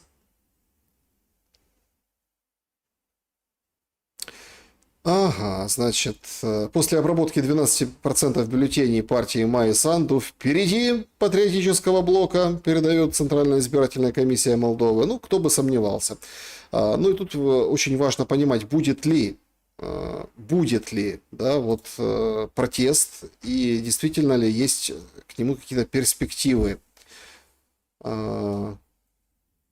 Так, бегут министры с лопатой, мне пишут, обсуждают в частном клубе, в клубе зрителей в Телеграме. Спасибо большое, что и туда подписываетесь тоже, это очень приятно и прекрасно. Александр, добрый вечер. А что если разворот и нагнетание США – это попытка переключить внимание от Израиля, чтобы цивилизованному миру не до геноцида было? Месяц не Путину, а Биби дали, чтобы он закончил все там у себя. Хорошее предположение, тем более, что сегодня есть твит Трампа о том, что сейчас нечто великое поднимется над Ближним Востоком. Плюс очень хорошее, заметьте, хорошее, но такие достаточно осторожные контакты Трампа с Эрдоганом. Там вроде как и газ СПГ подтянется на 43 миллиарда или там почти 50 миллиардов. Там и, собственно, другие вещи. Но санкции за С-400 не сняты. Двигатели американские туркам не дали. Но видно, что это, получается, я делаю вывод, что задабривают. Да? То есть задабривают что-то, какой-то определенный финт Америка готовит на Ближнем Востоке. И вот так вот Трамп, у которого есть такое выражение было у моей бабушки, что в общем, в заднице вода не удержится, да? И, видимо, Трамп это все дело пытается анонсировать, и поэтому вот так вот получается, как получается. Так, ребятушки, что у нас тут с чатом? Спасибо большое, что смотрите, спасибо большое, что интересуетесь, и очень всем благодарен за то, что поддерживаете канал, и это очень прекрасно, да? Что мы вместе с нами, нас 25 тысяч сейчас онлайн, поставьте, пожалуйста,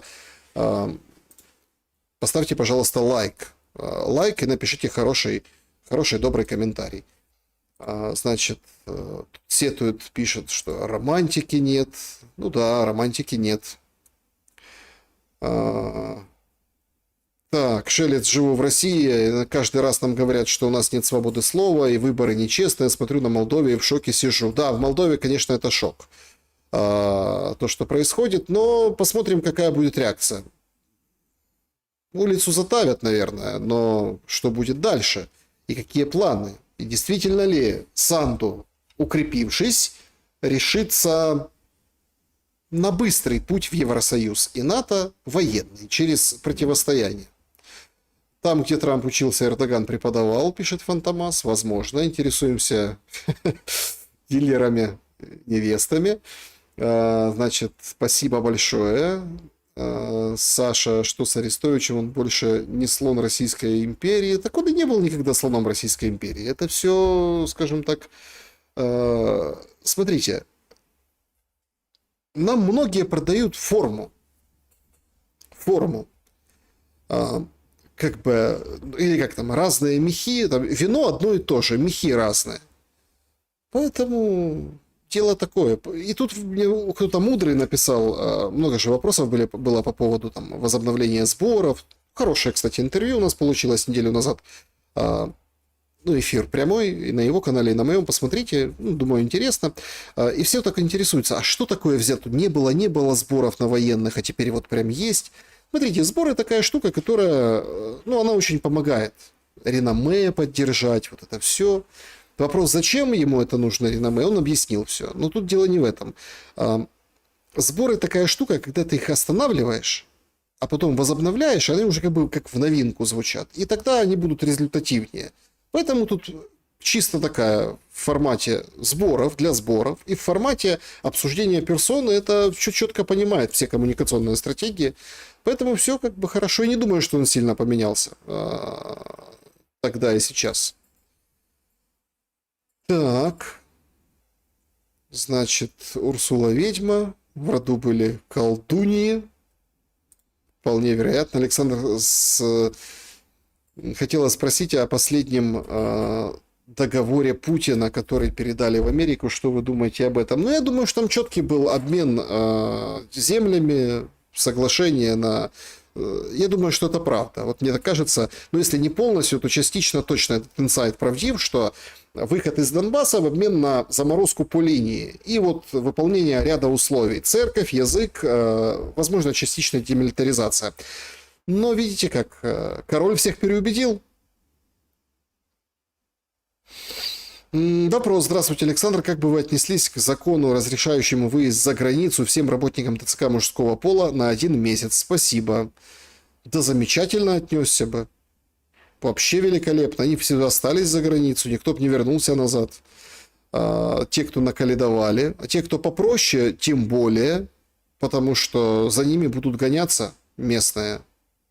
Ну, то есть видео четко, то есть даже вот подписчик присылал из Днепра, да, когда тащили там камеру, телефон выбивали, там же четко было, найдем каждого. Люди будут искать, и поэтому где прятаться? За границей, поэтому отличный закон. Выехали бы на месяц, остались на всю жизнь. Как же харьковчане, почему позволили в 22 году прогоняли, когда в жилом секторе размещались военные? А уже некому... Ну, подождите. Ну, ты не прогонишь военного сейчас просто так. Нет. Все, вы что? Другая ситуация.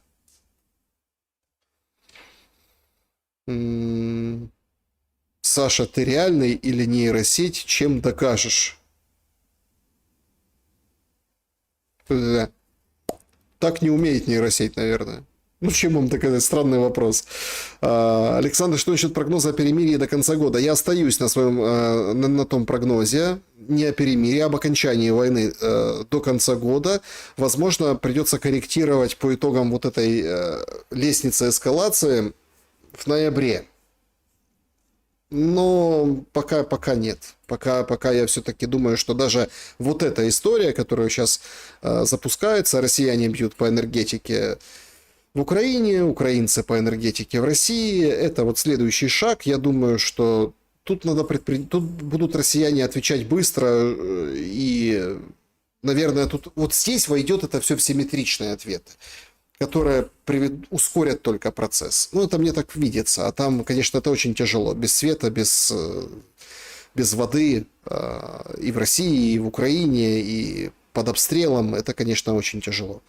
Поэтому я думаю, что, может, свернут эту историю.